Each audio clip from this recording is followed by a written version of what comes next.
Have you ever wondered why, even after you have changed so much, life still quietly leads you back to the same familiar feeling? The same old anxieties, only in a new situation. The same old wounds, only wearing a different face. We often think the problem lies in the outer world, in other people, in a moment that simply has not been right enough. But Carl Jung opens a deeper way of seeing. Perhaps what is silently shaping our lives does not come only from what happens around us, but from the very parts within us we have never truly seen. And if that is true, then every outer change will remain unfinished for as long as the inner world is still left unilluminated. According to Jung, a human being is not only the conscious part that speaks, chooses, and appears each day. Behind that familiar exterior is a deeper world, where there is the mask we wear to be accepted, the shadow that holds what we do not want to claim as our own, and the emotions that have been repressed but have never truly disappeared. When those parts are not recognized, they do not remain silent. They enter our choices, our reactions, the collisions of everyday life, then quietly create the reality we imagine to be a mere accident. That is why real change does not begin with trying to twist the world into another shape, but with learning to turn inward with greater honesty, greater calm. In this video, we will enter that journey through the thought of Carl Jung. We will move through the mask, the shadow, the unconscious, the ego, symbols, crises, and the path back to a self that is deeper, more unified, more whole. If you stay until the end, you may understand why life keeps repeating the same lessons. Recognize what within you has been quietly guiding your emotions and choices, and touch a new way of seeing transformation. From there, perhaps you will stop asking only what the world is doing to you, and begin to see more clearly what within you is helping create that very world. Number 1. The world reflects the person within. There is something very subtle that determines almost the entirety of human experience. We do not look at the world only with our eyes, we look at it with our inner life as well. The same silence one person experiences as ordinary, another feels as abandonment. The same piece of feedback one person can receive, another instantly reads as rejection. The same relationship one enters with serenity, another carries into it, from the very beginning, the fear of losing it. So what hurts us is not always only what happens outside. Very often, it is the point of contact between life and some part of us that still remains unclear. That is also why the world sometimes resembles a mirror more than a wall. It does not merely appear before us, it reflects us. We often think we are living in an objective reality, but the truth is that between the world and our perception of it, there is always a layer, thin yet deep. Old memories, quiet beliefs, fears we have never named, desires we have never fully admitted. They do not always rise clearly enough for us to see them. They lie lower, quieter, yet they accompany us into every meeting, every choice, every disappointment, every hope. That is why certain things keep repeating in life, not necessarily because fate is cruel, but because within us, there is still an old pattern that has not been recognized.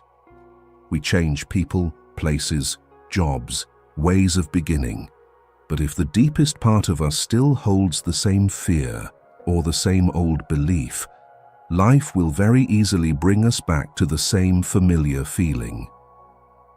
I once had an old friend named Mia. Mia was gentle, attentive, and always made others feel at ease. But in love, She moved through different relationships only to receive the same feeling each time. Waiting, uncertainty, not knowing whether she was truly being chosen. One person was too cold, another too vague, another kind enough not to leave entirely, yet not clear enough to stay with his whole heart.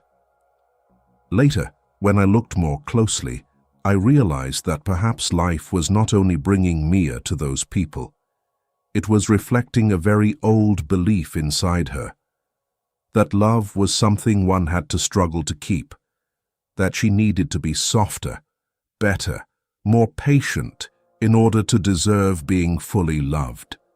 And then the world merely gave that belief new faces. That is Jung's perspective, both beautiful and severe. Beautiful because it shows us that life is not entirely meaningless. Severe because it forces us to stop looking only for fault outside ourselves. The person who hurt us may indeed be real. The circumstances that wounded us are real as well. But alongside that, there remains a deeper question. What part of us is meeting itself here? What part of us reads delay as rejection, distance as indifference, vagueness as familiarity?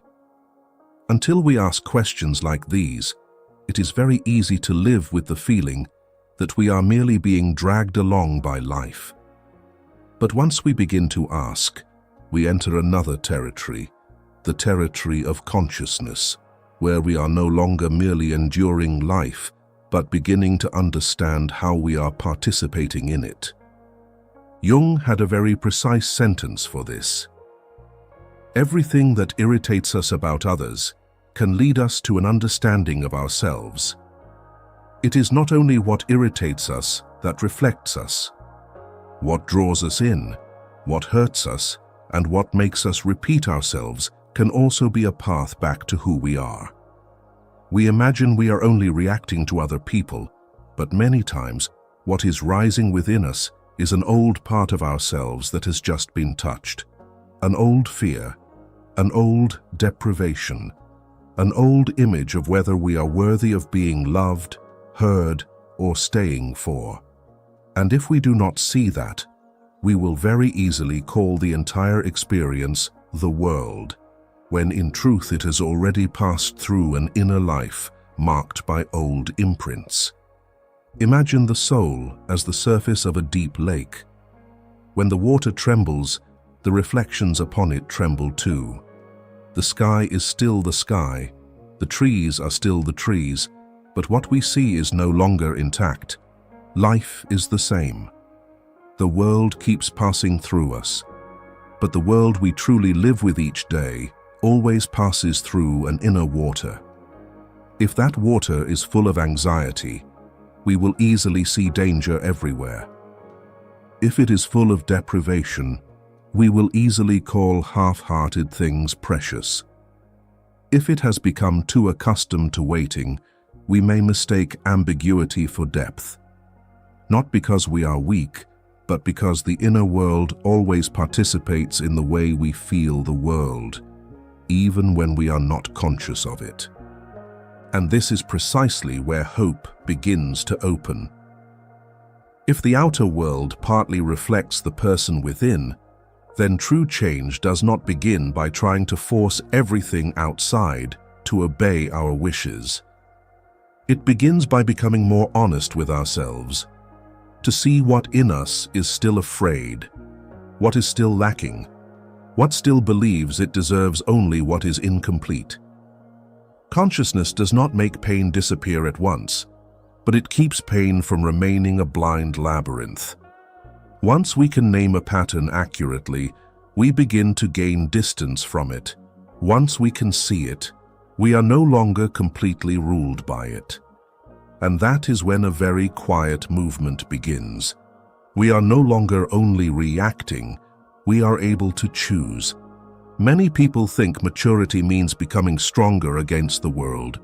For Jung, maturity sometimes begins in a place far softer, looking back at oneself without running away.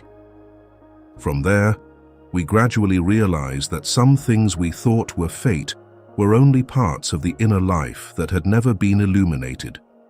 Some loops that seemed arranged by life itself were, in reality, old parts within us still calling us back to what is familiar.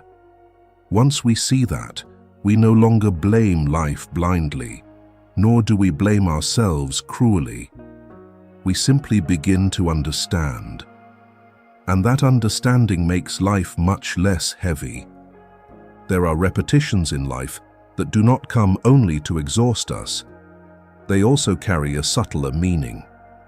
That meaning lies here. Each time a familiar pain returns, life is giving us a chance to see what in us still has not been fully understood.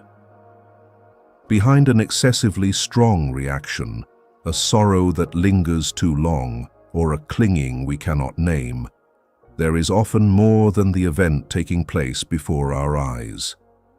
There is also a part of the soul that has carried that feeling for a very long time, only now becoming clearer through a particular person, a particular circumstance, a particular collision.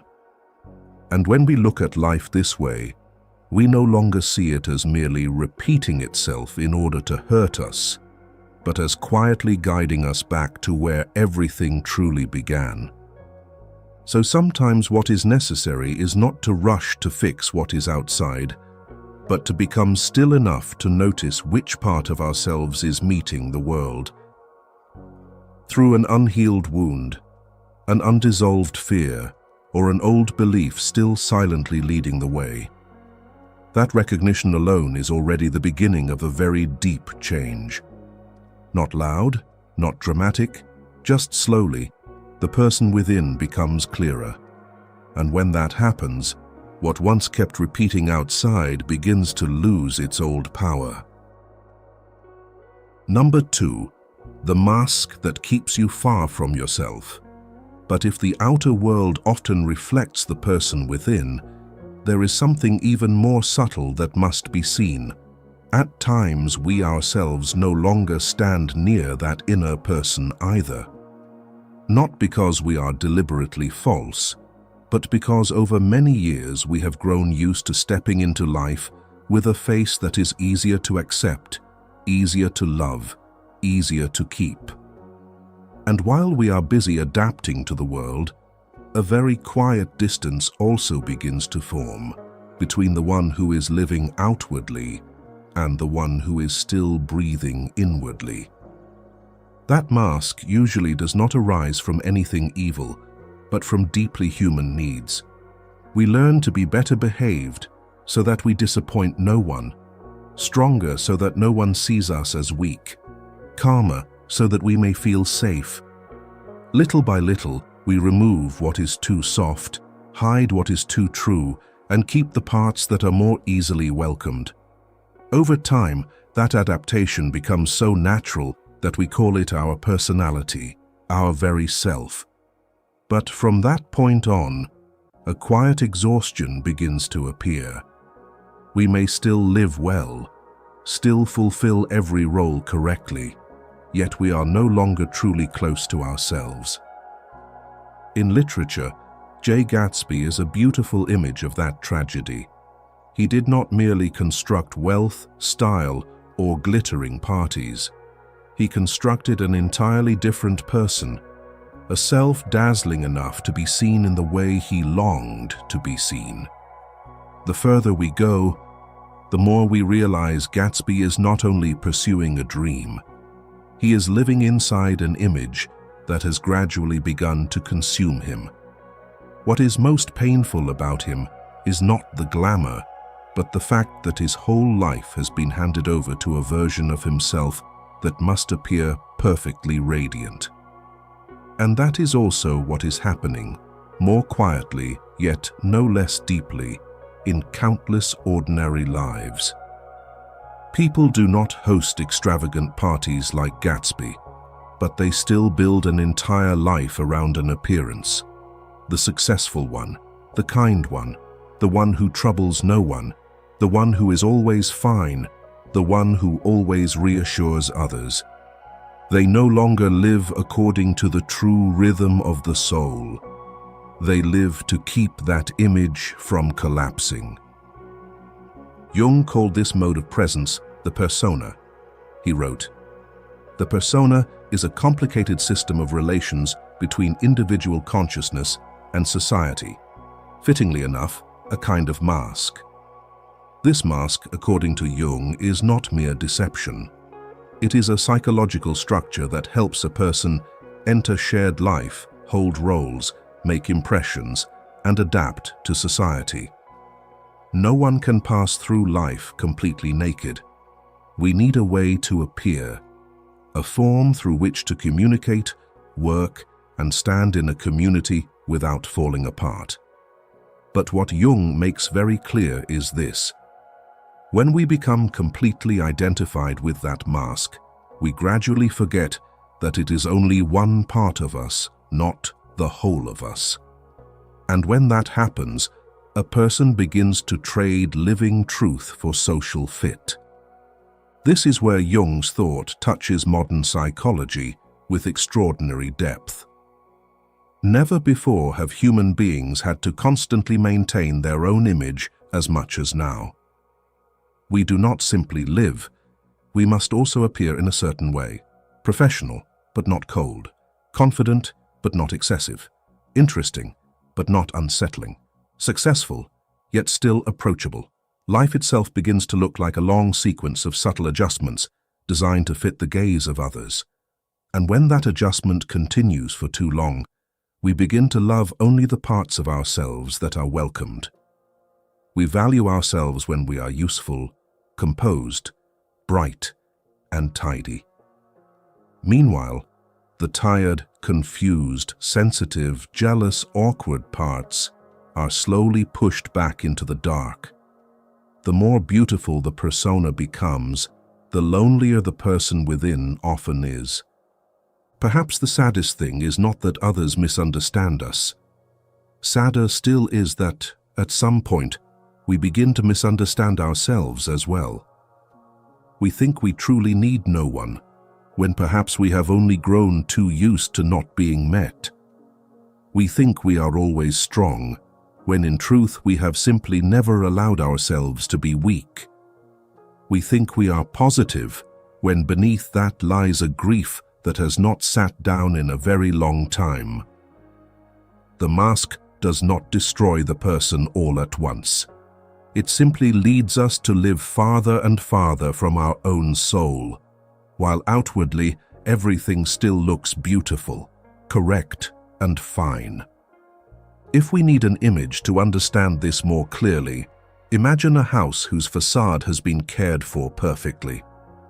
Fresh paint, clean doors, tidy balcony. Everyone who passes by thinks it must be a wonderful place to live. But deeper inside, there are rooms whose doors have not been opened in a long time. The air has gone stale. Some spaces remain dark because no one turns on the light.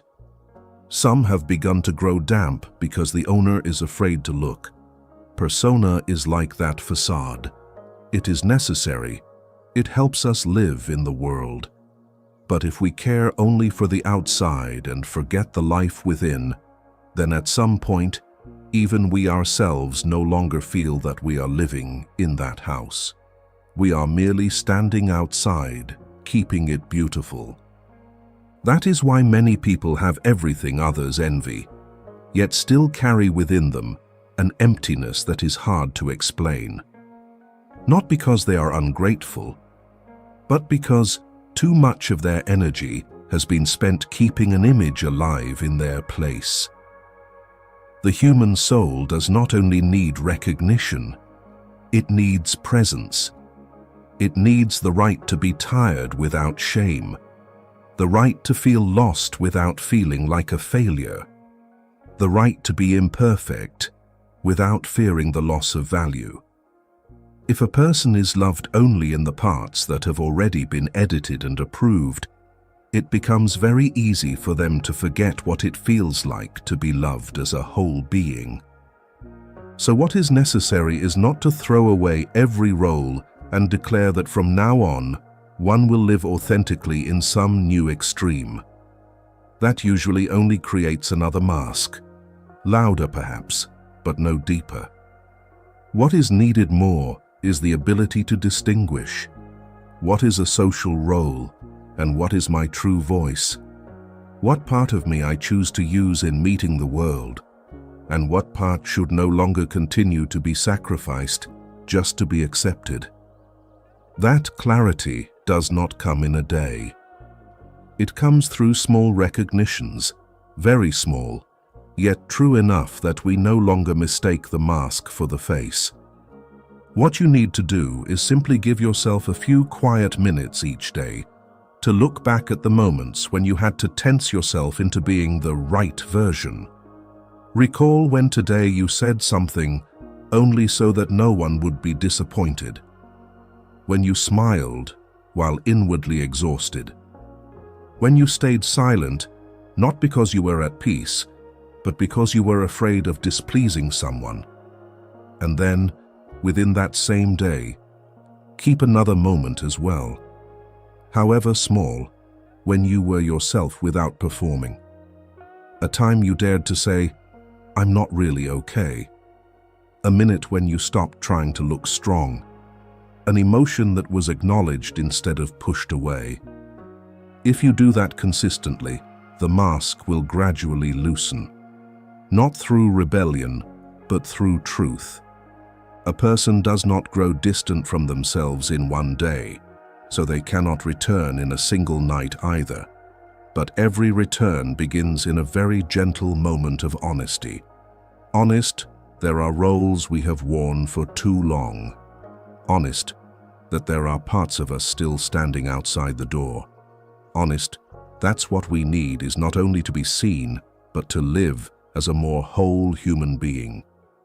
And from that moment, the return quietly begins. If this touches you, share your thoughts in the comments. Just one short line about a mask you once wore, or the moment you realized how far you had been living from yourself.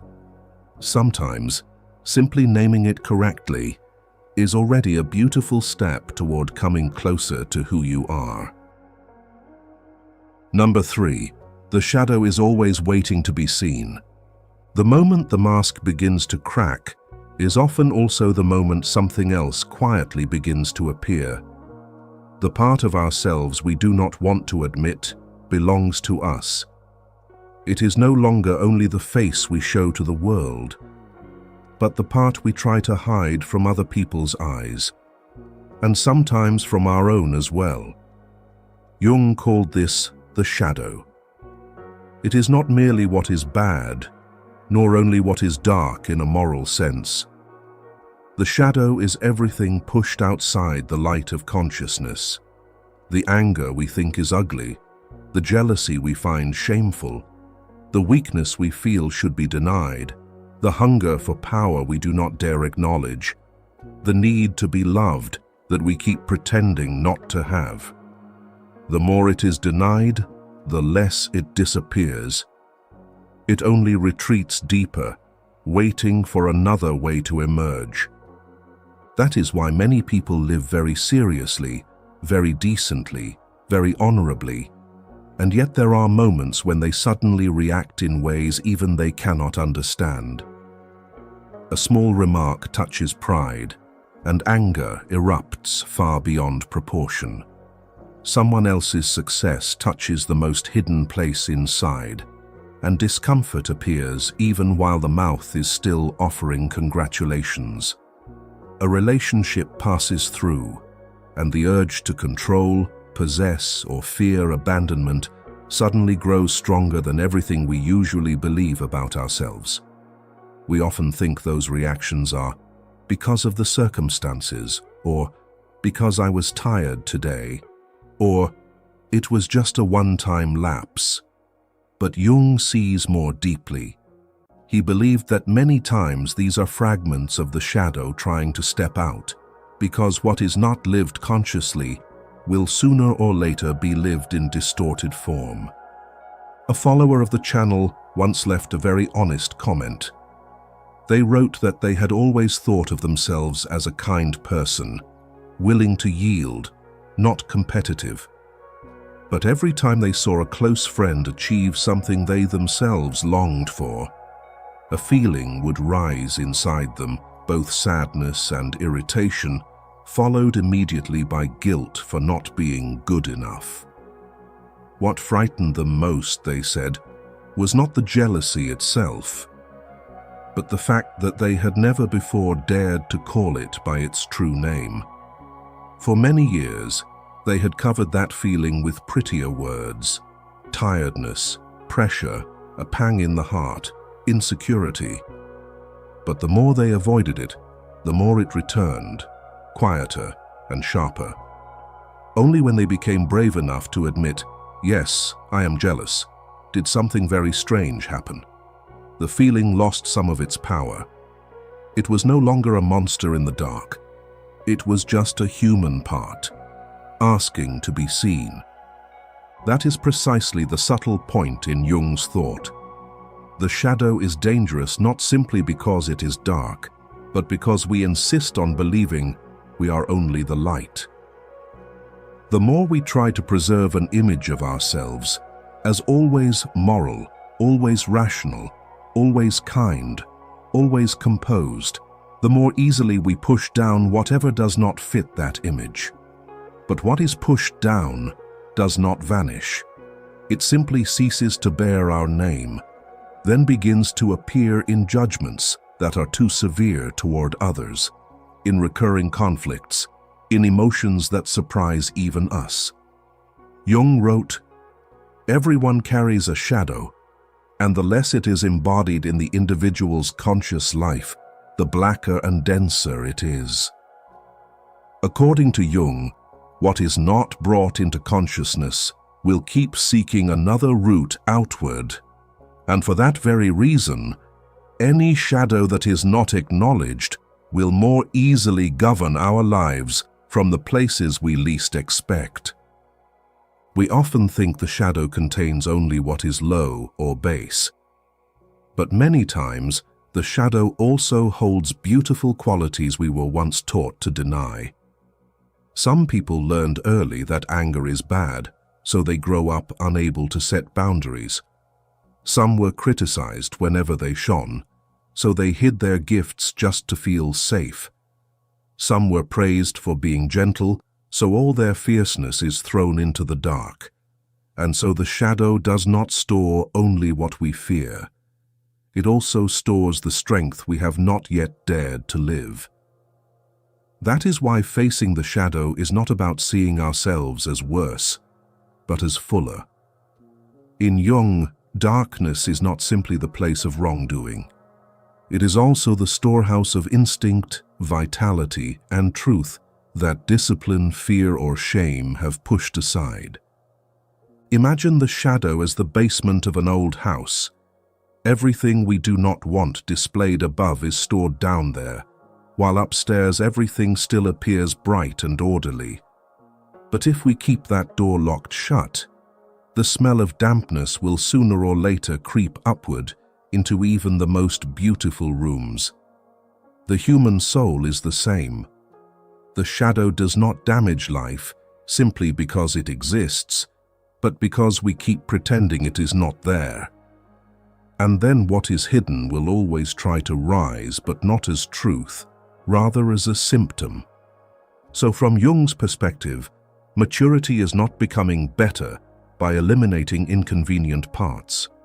Maturity is having enough consciousness to realize that we are larger than the image we prefer of ourselves. A truly deep person is not someone with no jealousy, no anger, no impulsiveness. It is someone who knows those things are present within them, knows what they can do, and does not let them rule life from the shadows. Facing the shadow does not diminish us. On the contrary, it makes us less naive about ourselves, and therefore less cruel toward others. Because once we have seen our own darkness, we no longer stand so easily above the world to condemn it. This is also why the shadow so often appears through projection. Many times we react too strongly to someone else, not only because they truly are that way, but because they have touched some part of us, we do not want to claim as our own. This does not mean every judgment is wrong. It only means that reactions which are too intense are often worth pausing over and examining more closely. Very possibly, what is disturbing us in another person is also touching something unresolved within ourselves. And from that question, the door into the shadow begins to open. Entering the shadow has never been a beautiful journey in any superficial sense. It requires humility because we must give up the illusion that we are only the kindest version of ourselves. It requires courage because some things make us want to turn away the very moment we see them. But it is also one of the most liberating steps, because what is seen no longer needs to break us so fiercely in unconscious moments. What is correctly named loses some of its power to control, and what is welcomed into conscious life has a chance to be transformed. Jung does not invite us to admire the darkness. He invites us to stop letting it rule from the places we refuse to see. Perhaps the most delicate lesson here lies in this: the shadow is not waiting to be praised, only to be seen. Not so that we drown in self-blame, nor so that we conclude we are darker than we imagined, but so that we may stop living in division. The more a person denies some part of themselves, the more distorted that part becomes. But when we grow calm enough to say, "This too is me, even if I do not like it," a new order begins to form. Not the order of perfection, but the order of truth. And sometimes, it is only from the moment we dare to look into the part of ourselves we keep avoiding that we truly begin to move closer to a mature, whole, and profound human being. Number 4. What is repressed always finds a way back. If the shadow is always waiting to be seen, then what happens to the things we keep forcing even deeper down? There are things within the human heart that do not disappear simply because we stop mentioning them. A sorrow may be covered by busyness, an anger may be forced into silence, a wound may be hidden behind an appearance of composure. We still live, still work, still say we are fine. But in a deeper place, what has been repressed remains fully alive. It does not return with its old face, but as a lingering exhaustion, an overreaction to something small, or an emptiness that appears at the very moment when peace should have been easiest. In Greek mythology, Cassandra was the princess of Troy, the one who saw disaster coming, but whom no one believed. She knew what was approaching, spoke of it early, and yet every warning was dismissed until everything shattered. What is repressed in a human being is much like that. It has spoken for a long time, sent signals from very early on, but we often do not want to listen. We know we are hurting, but say we are only tired. We know we are angry, but tell ourselves not to overreact. And then, what we keep ignoring does not disappear at all. It simply waits for another moment to return in a stronger form. Jung viewed this with a very sharp intuition. He wrote, "But if we understand anything of the unconscious, we know that it cannot be swallowed. We also know that it is dangerous to suppress it, because the unconscious is life, and this life turns against us if suppressed, as happens in neurosis." Here, Jung is not speaking of the unconscious merely as a storehouse of forgotten things. He is speaking of it as a living part of the soul. And whatever is alive does not agree to be buried forever. It will find a way. It will speak. It will take the long road if it cannot take the direct one. It will return through dreams, through the body, through behavior, through repetitions that reason cannot explain. At precisely this point, Jung helps us understand something crucial. Repression is not resolution. It is only the postponement of a return. There is a very common misunderstanding in the way human beings treat emotion. We often think that if we do not speak it, it will weaken. If we just keep moving, it will fade on its own. If we are strong enough, it will lose its power. But very often, the opposite happens. The more an emotion is pushed down, the more it leaves the light of consciousness, and the harder it becomes to recognize. A sorrow that is never cried will not turn itself into peace. An anger that is never rightly named will not turn itself into maturity. A fear that is never acknowledged will not turn itself into courage. They simply change form. Sadness may become numbness. Anger may become sarcasm. Fear may become controlled. Hurt may become coldness. And when these distortions appear, we mistakenly believe they are our personality, our fate, or simply the way I am. From a scientific point of view, this is not only an intuition colored by philosophy. Research on thought suppression shows that when people try to push an unwanted thought out of the mind, it often returns more strongly later, along with heightened anxiety, increased distress, and a reduced sense of control over thinking. Recent reviews of emotional suppression also show that attempting to hold emotion down is linked to stronger physiological stress responses rather than actually making the emotion disappear.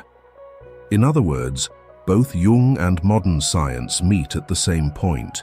What is forced downward does not withdraw from psychic life. It only changes its form of expression. And at times, the very effort to control too much causes what has been repressed to cling even more tightly to the nervous system, the body, and the rhythm of daily life.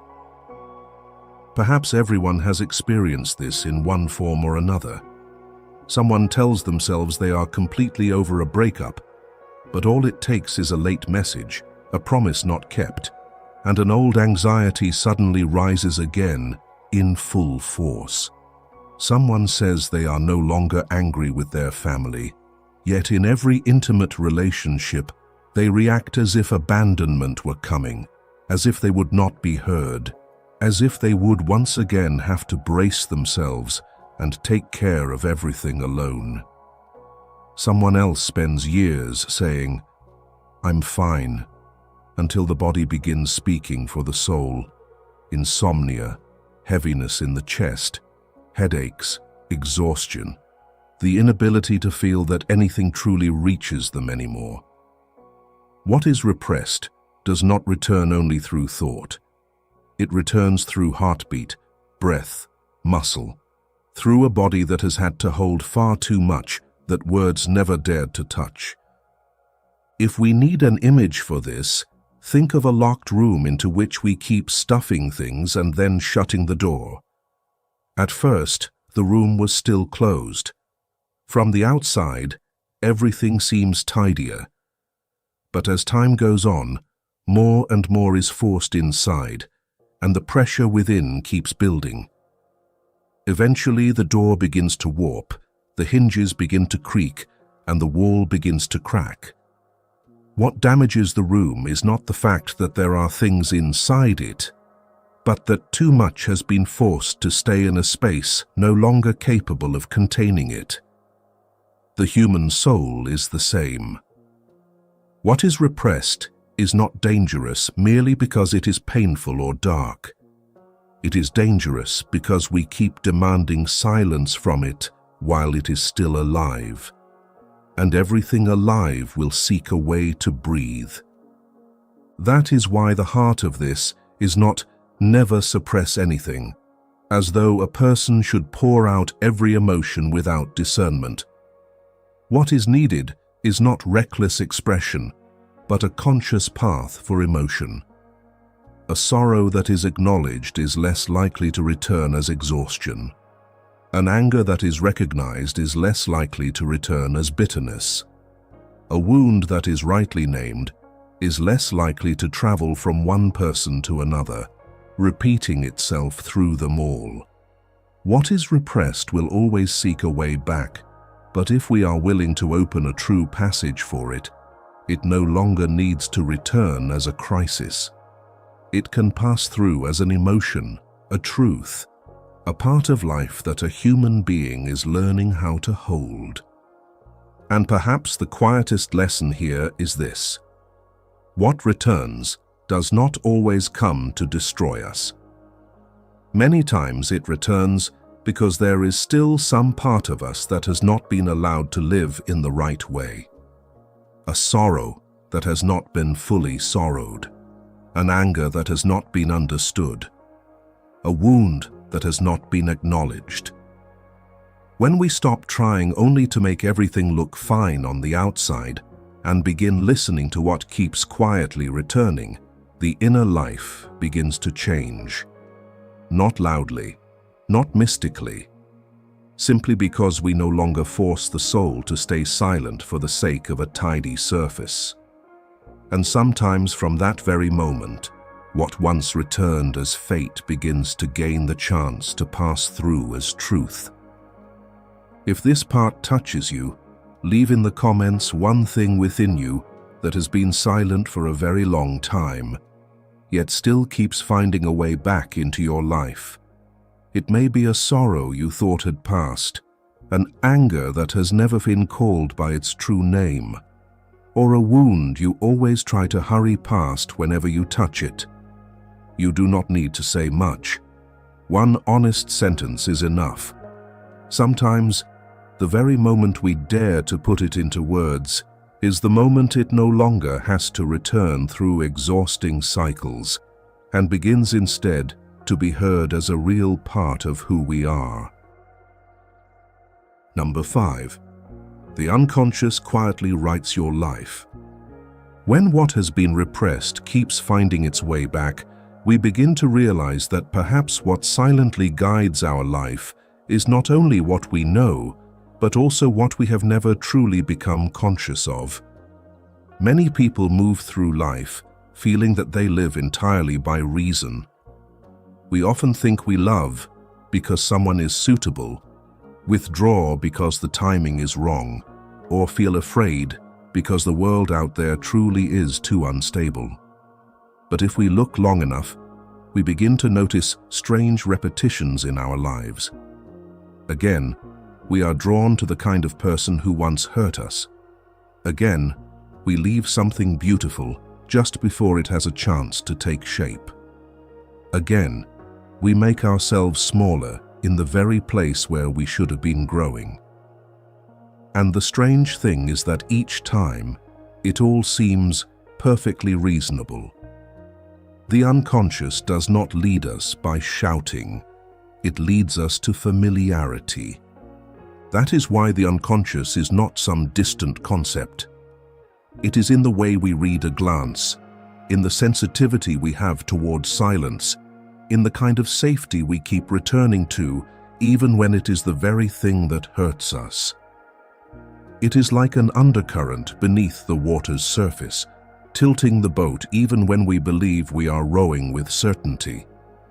Jung wrote, "The psychological rule says that when an inner situation is not made conscious, it happens outside, as fate.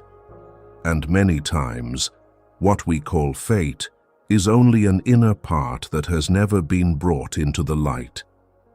Think of a very ordinary story.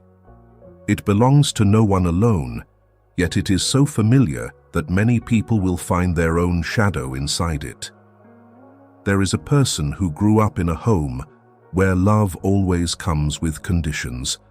When they are obedient, they receive tenderness. When they do things right, they receive recognition.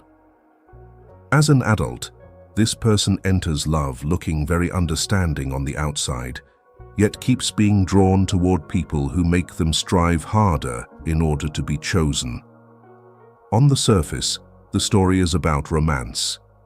But at a deeper level, the unconscious is rewriting an old belief.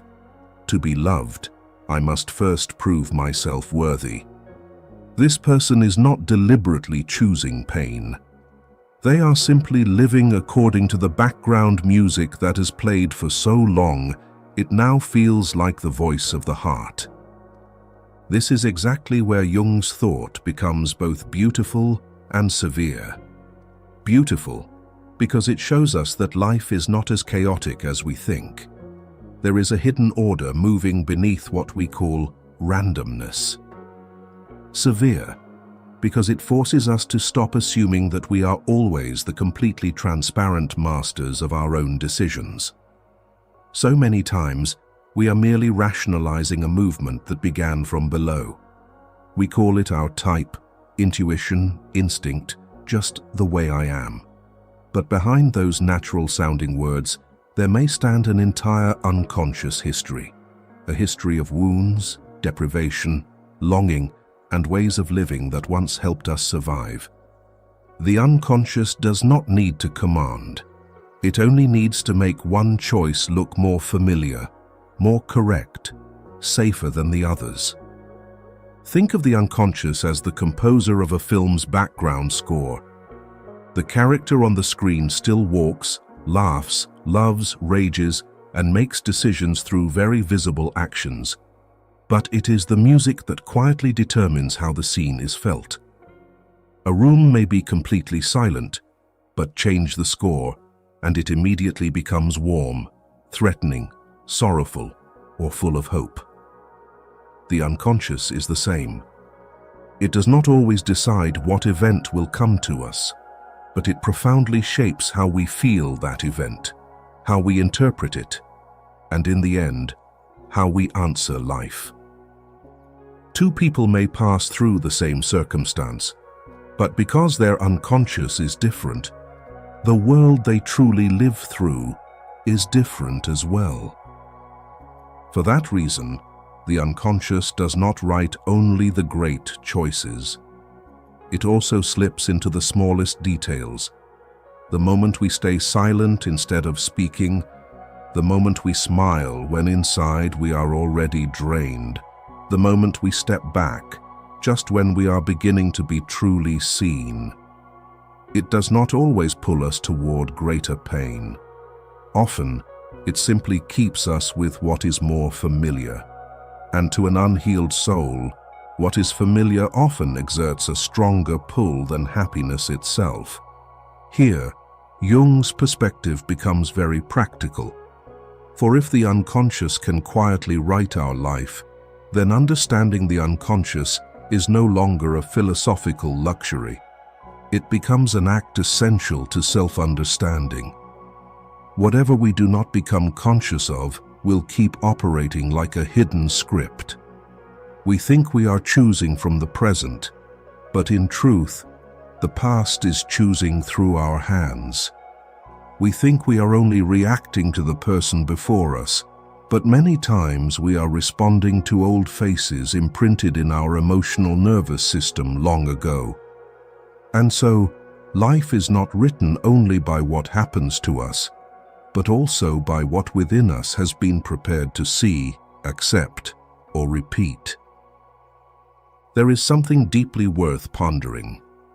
The unconscious rarely appears where we have prepared for it.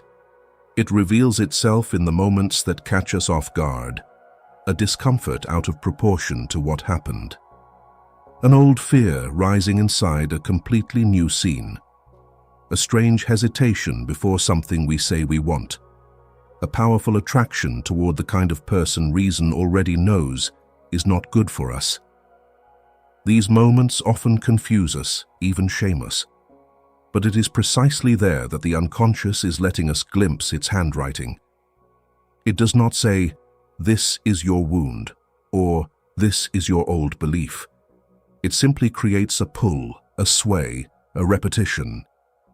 And if we do not pause to read it, we will continue living with the feeling that our lives keep drifting into the same place. So what is needed is not to suspect every feeling or turn ourselves into someone who overanalyzes everything. What is needed more is to learn how to listen for patterns. What keeps repeating in my life? In what kind of situation do I always make myself smaller? What always makes me feel I must strive harder in order to deserve what I want? What in me keeps reacting with an old, almost familiar intensity? These questions are not here to make life heavier. They are here to bring light into places that have long been governed only by habit. For the unconscious has absolute power only while it remains unnamed. What you need to do is simply begin observing your life the way you would observe a draft filled with repeated lines. Do not look only at the event. Look at the pattern. Do not ask only, "What happened?" but also try asking, "What in me tends to come alive in situations like this?" Perhaps each night, spend a few minutes writing down one reaction that felt familiar. What were you afraid of? What did you believe?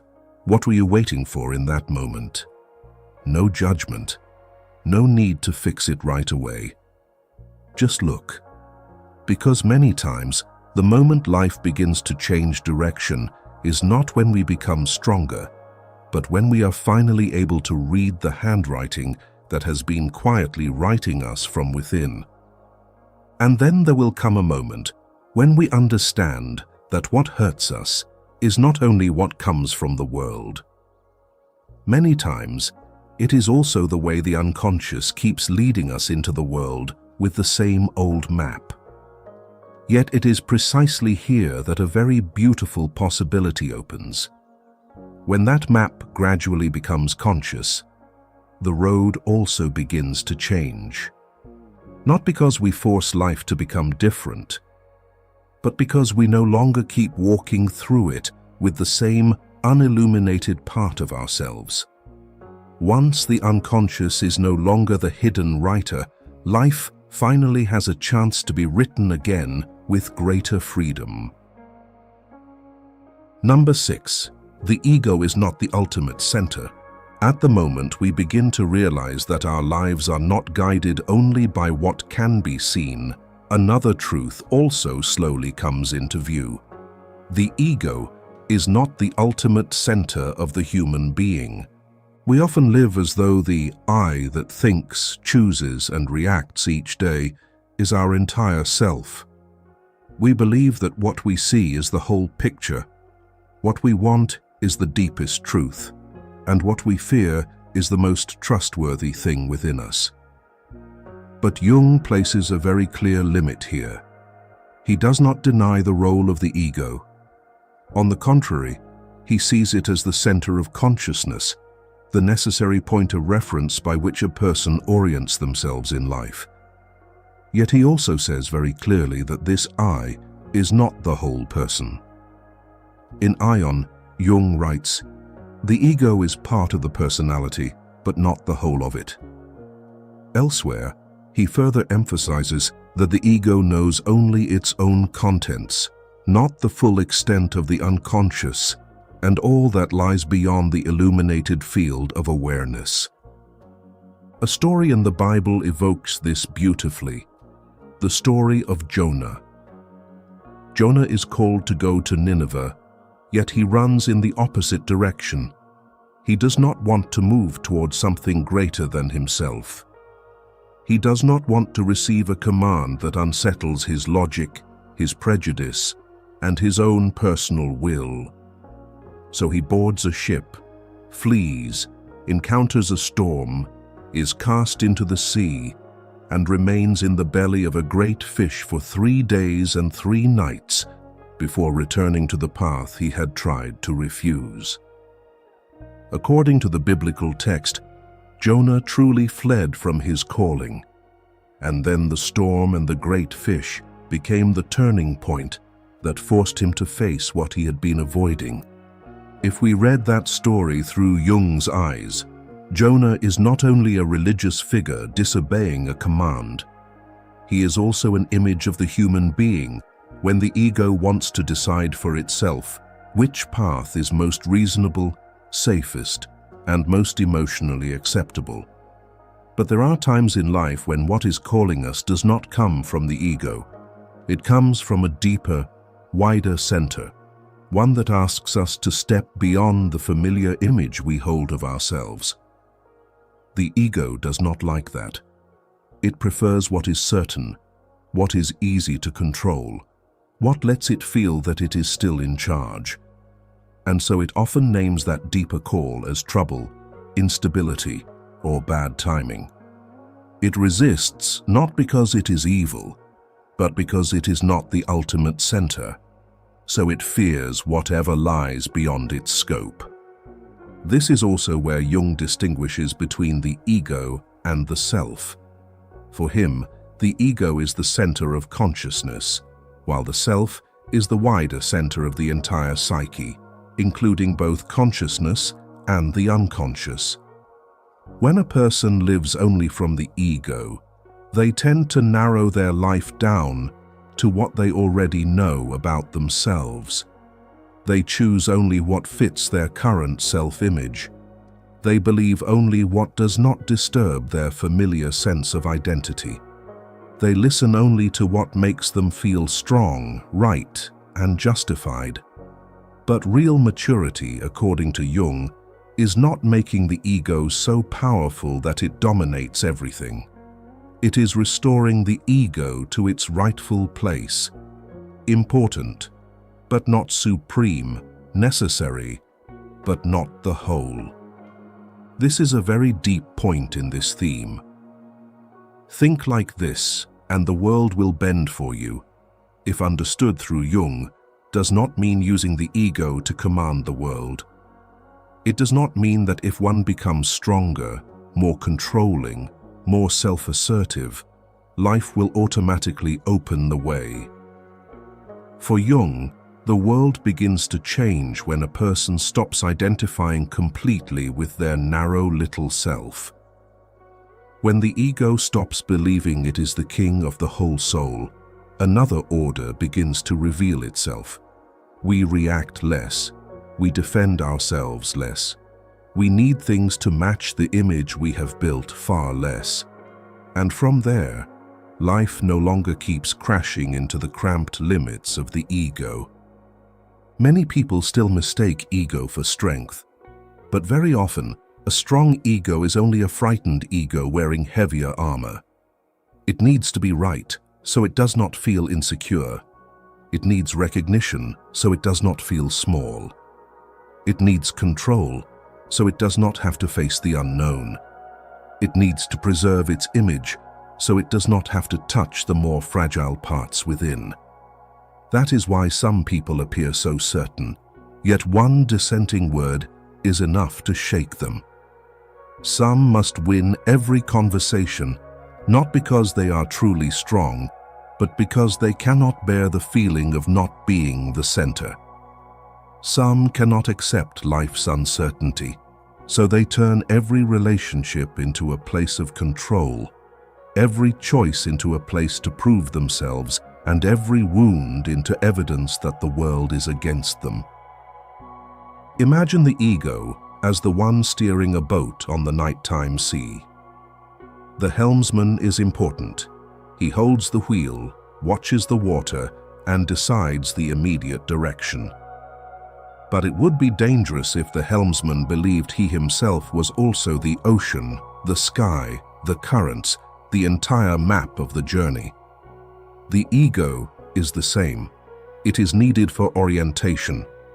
But if it imagines it is the whole, it will make decisions only from the very small portion it can see. And the unseen part, the greater part, the deeper part of the soul, will be regarded by it as a threat rather than a source of guidance. Once we understand this, we also begin to understand why so many of our most me decisions often lead into dead ends. Because not everything that feels right to the ego is right for the deeper life of the soul. There are things the ego wants to keep, but the soul no longer has room for them. There are things the ego calls safe, but in truth, they are only familiar.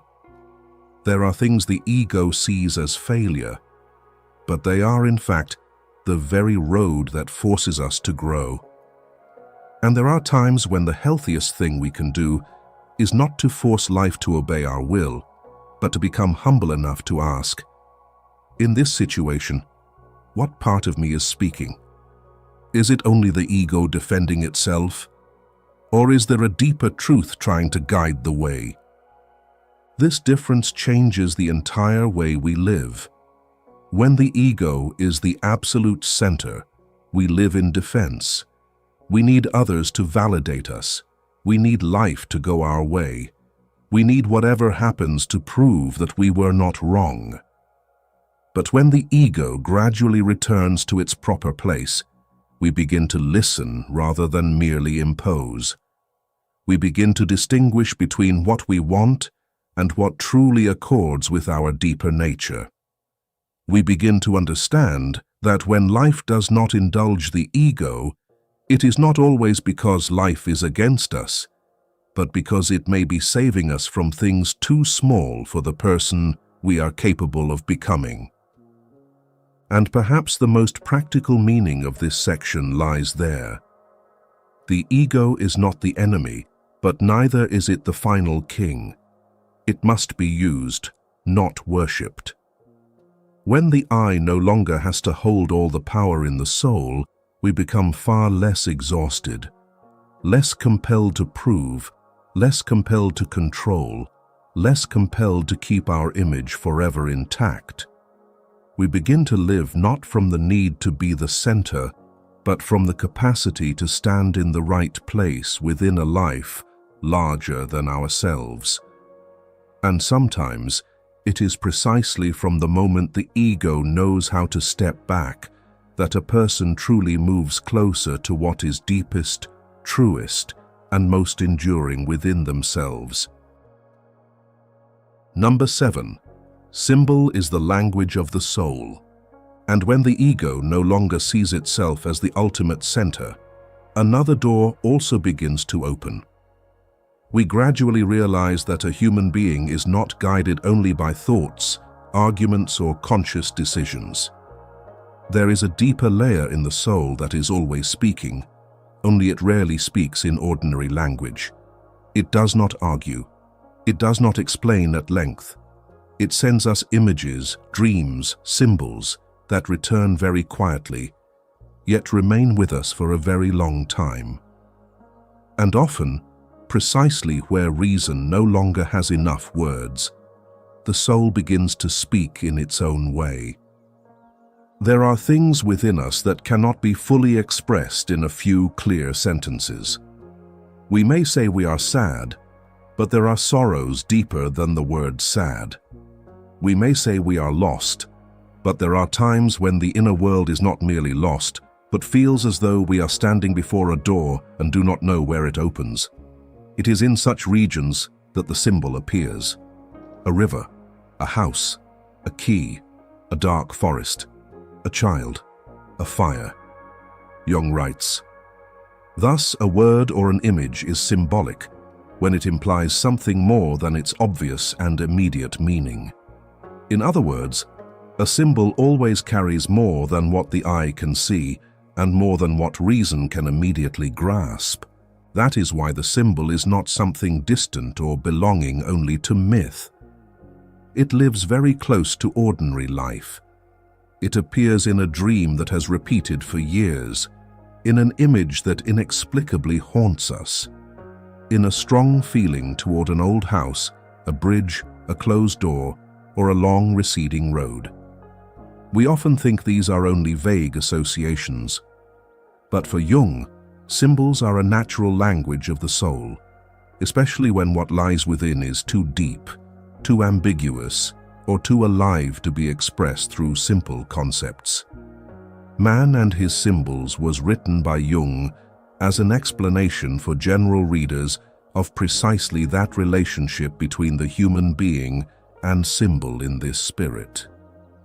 At a workshop, I once met a man named James. Outwardly, he seemed the steady type, calm in speech, neatly dressed, his face revealing almost no visible disturbance. Throughout the session, he listened intently but spoke very little. During a small exercise, we invited everyone to close their eyes for a few minutes and write down the first image that arose when they thought about their life at that moment. James wrote exactly one sentence. "A beautiful house, but all the windows are shut." When invited to share, he remained silent for a long time before saying that he did not understand why that image had appeared, only that it unsettled him. Because outwardly, his life really was beautiful.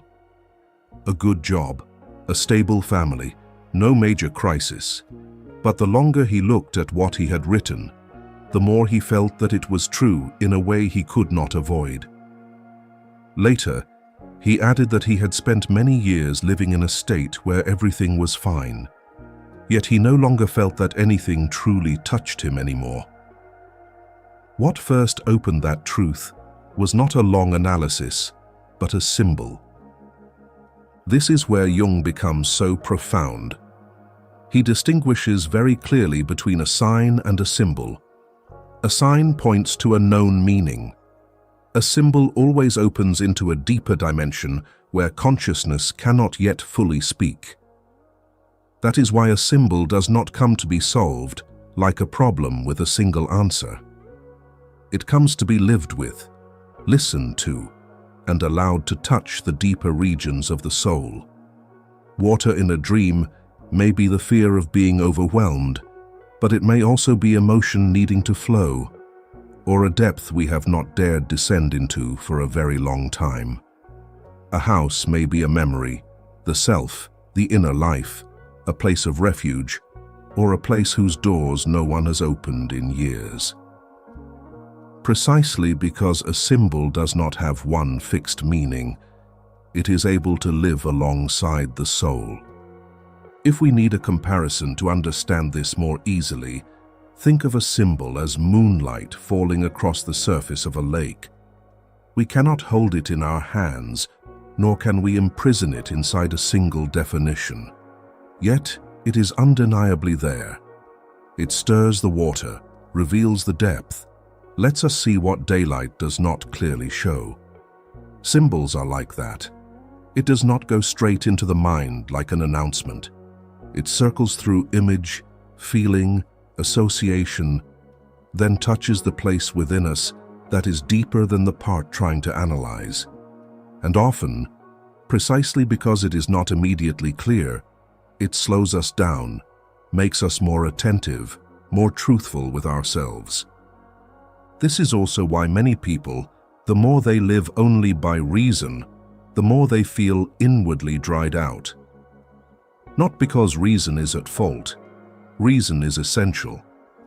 But reason is only skillful with what can be classified, arranged, and defined. The soul does not always move that way. It lives in regions of layered meaning, where one image can contain fear, hope, memory, and an invitation into another phase of life all at once. Jung believed that a symbol has a wider unconscious aspect that reason cannot fully explain. And perhaps it is precisely because it cannot be completely explained that the symbol has such power to awaken us. From there, this section also becomes very practical, because learning to listen to symbols does not mean becoming more vague. On the contrary, it helps us read more clearly what is happening within. When an image keeps returning in dreams, imagination, or a feeling difficult to name, do not rush to dismiss it, but do not rush to interpret it either.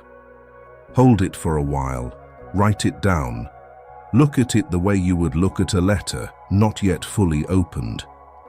Ask yourself what it makes you feel, what it evokes, what region of your life it is touching at this moment.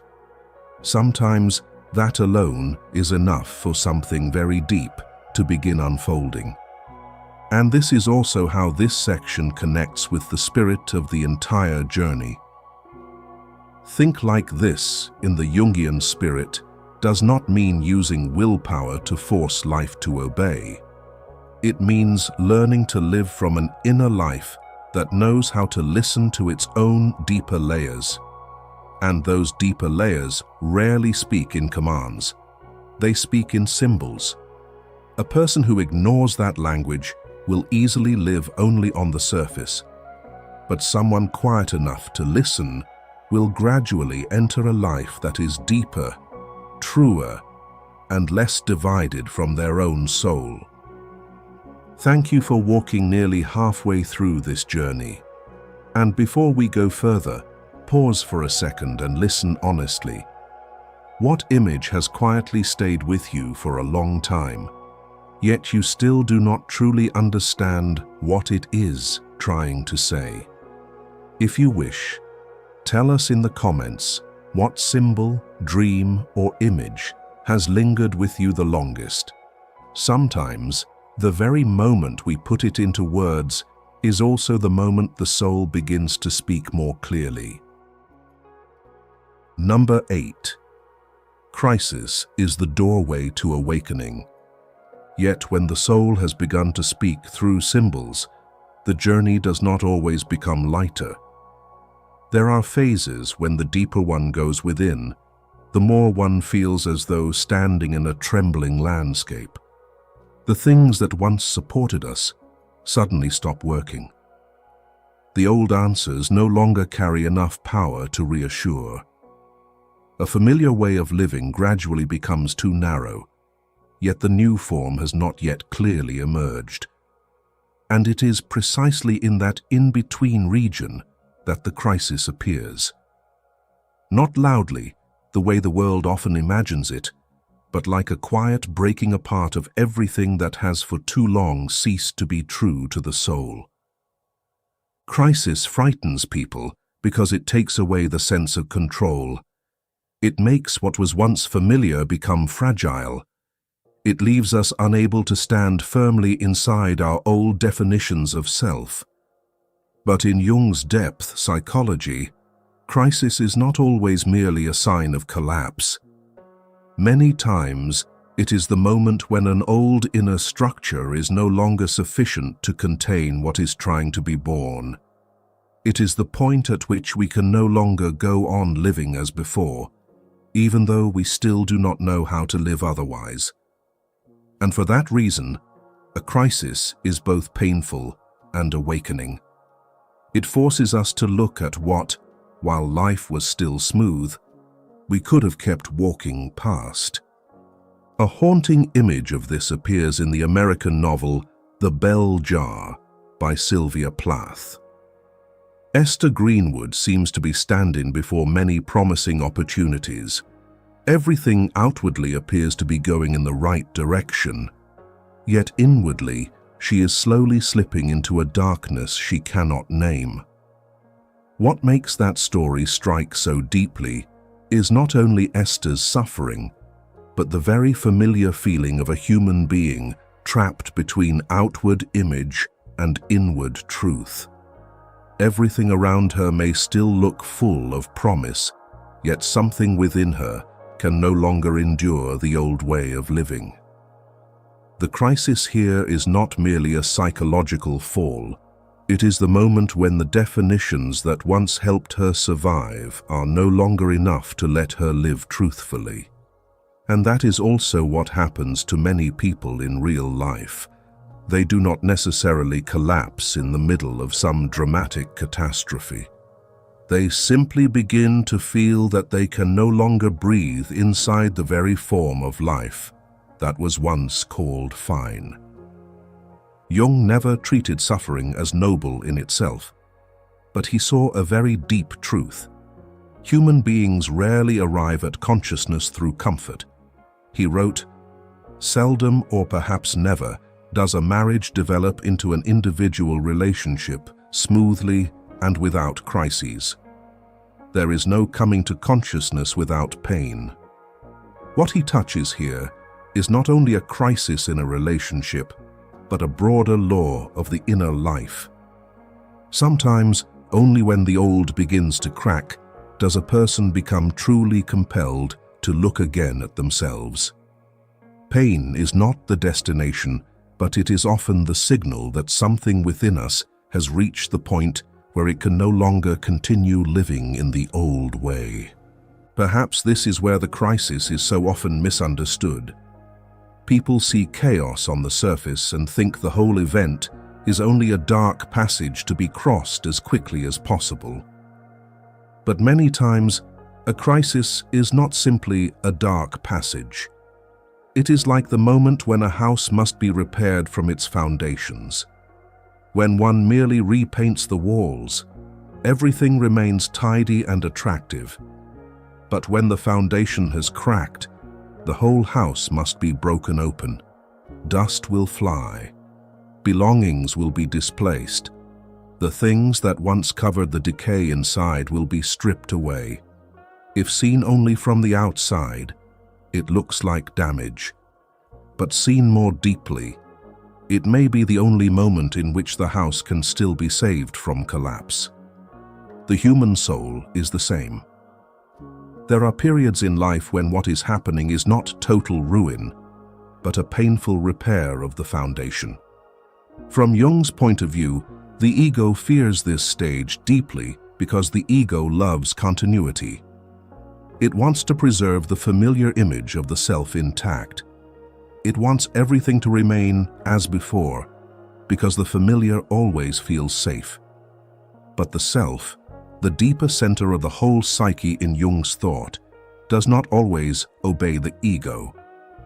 There are times when growth requires a person to leave behind their old definition of who they are, to stop living by the old role, to stop clinging to the old belief, to stop loving in the old way, to stop enduring the old way. And when that shift begins, the ego feels as though it is losing something, when in truth, at a deeper level, what is being lost may simply be what is no longer real. That is why so many people truly change only after a period they once thought meant, "My life has fallen apart." A breakdown forces them to stop pretending they are not in pain. A collapse from exhaustion leaves them unable to go on, believing that their value lies only in always being strong. A long emptiness compels them to face the fact that achievement cannot save the soul. Such experiences are severe. No one needs to seek them out. But if they have already come, then perhaps what matters is not only trying to crawl out of the darkness as fast as possible, but becoming slow enough to ask, what in me is dying, and what in me is trying to be born? One of the most familiar reactions in a crisis is the urgent wish to go back to normal. We want the old rhythm back, the old image back, the old productivity back, the old feeling back. We want to repair the surface quickly so we do not have to look deeper. But perhaps going back to how it was is not always what is healing. There are times when returning intact to the old way of life is precisely what would make us miss the doorway that crisis is opening. Because a crisis does not ask only how we can go on living. It asks how much longer we still want to live in the old way. So in such times, what is most needed is sometimes not forcing ourselves to be clear-headed at once. Nor is it trying to find some beautiful lesson too quickly in order to soothe ourselves. What is needed more is a slow and truthful presence. Truthful enough to admit that we are tired. Truthful enough not to call pain weakness. Truthful enough to stop forcing ourselves to be fine for the sake of the world's approval. While the crisis is still unfolding, we do not need to understand all of it.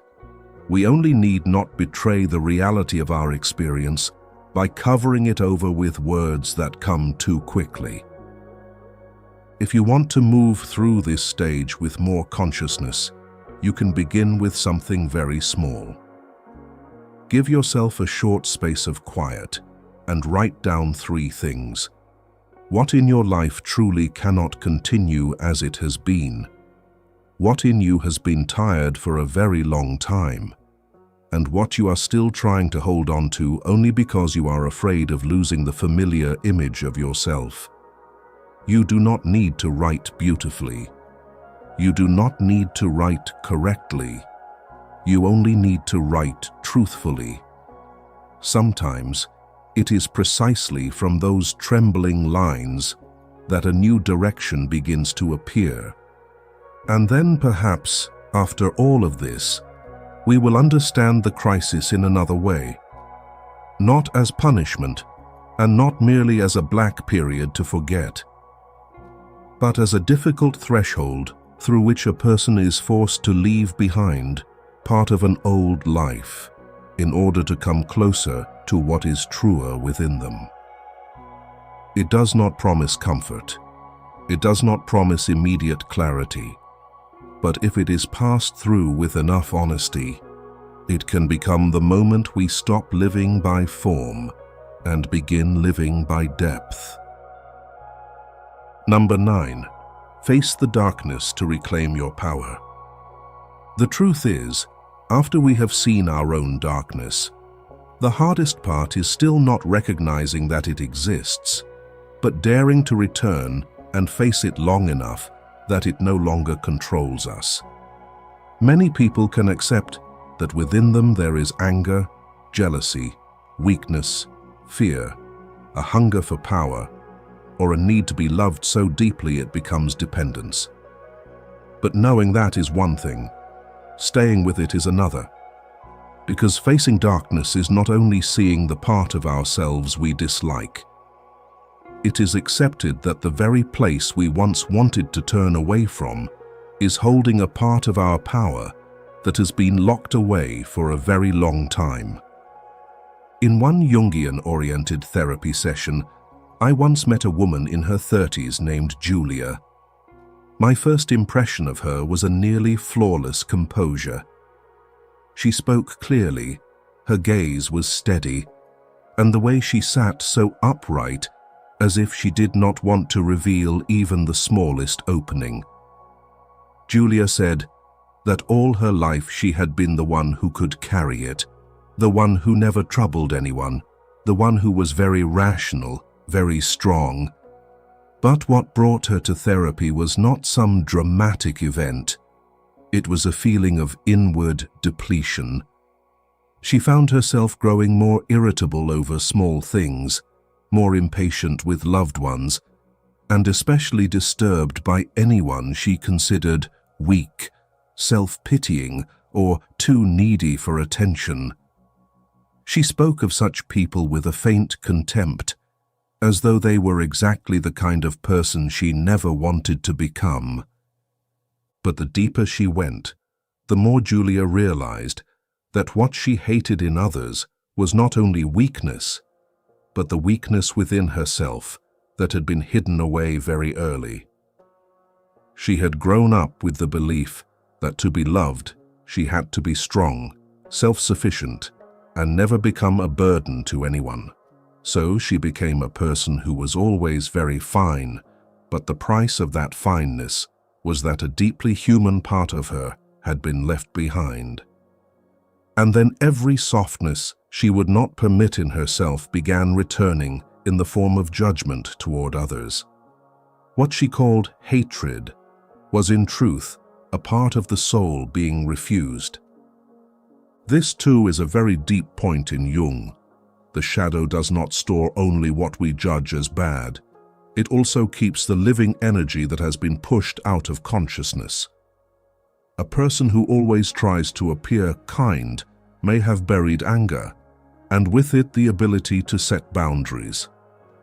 A person who always tries to appear strong may have buried softness, and with it the capacity for genuine intimacy. So facing darkness is not about becoming worse in our own eyes, but about reclaiming the parts of our strength that were lost only because we did not dare to call them by their true names. Jung has a very famous line that touches the center of this directly. One does not become enlightened by imagining figures of light, but by making the darkness conscious. He speaks of inner growth not as a journey of gazing only at the bright parts, but as a process of bringing darkness into consciousness so it no longer rules from below. This may sound heavy, but in truth, it is very real, because any dark part that is not acknowledged will always consume our energy. It makes us overreact, defend too quickly, feel exhausted for reasons we cannot explain, or repeat the same patterns of collision while still believing the fault lies entirely outside us. By contrast, when a dark part is seen and held in consciousness, it no longer has to take the long way around. It no longer needs to pound at the door through rage, jealousy, or groundless feelings of threat. It can become something useful. Anger, rightly understood, can turn into boundaries. Jealousy, rightly understood, can reveal what we truly long for.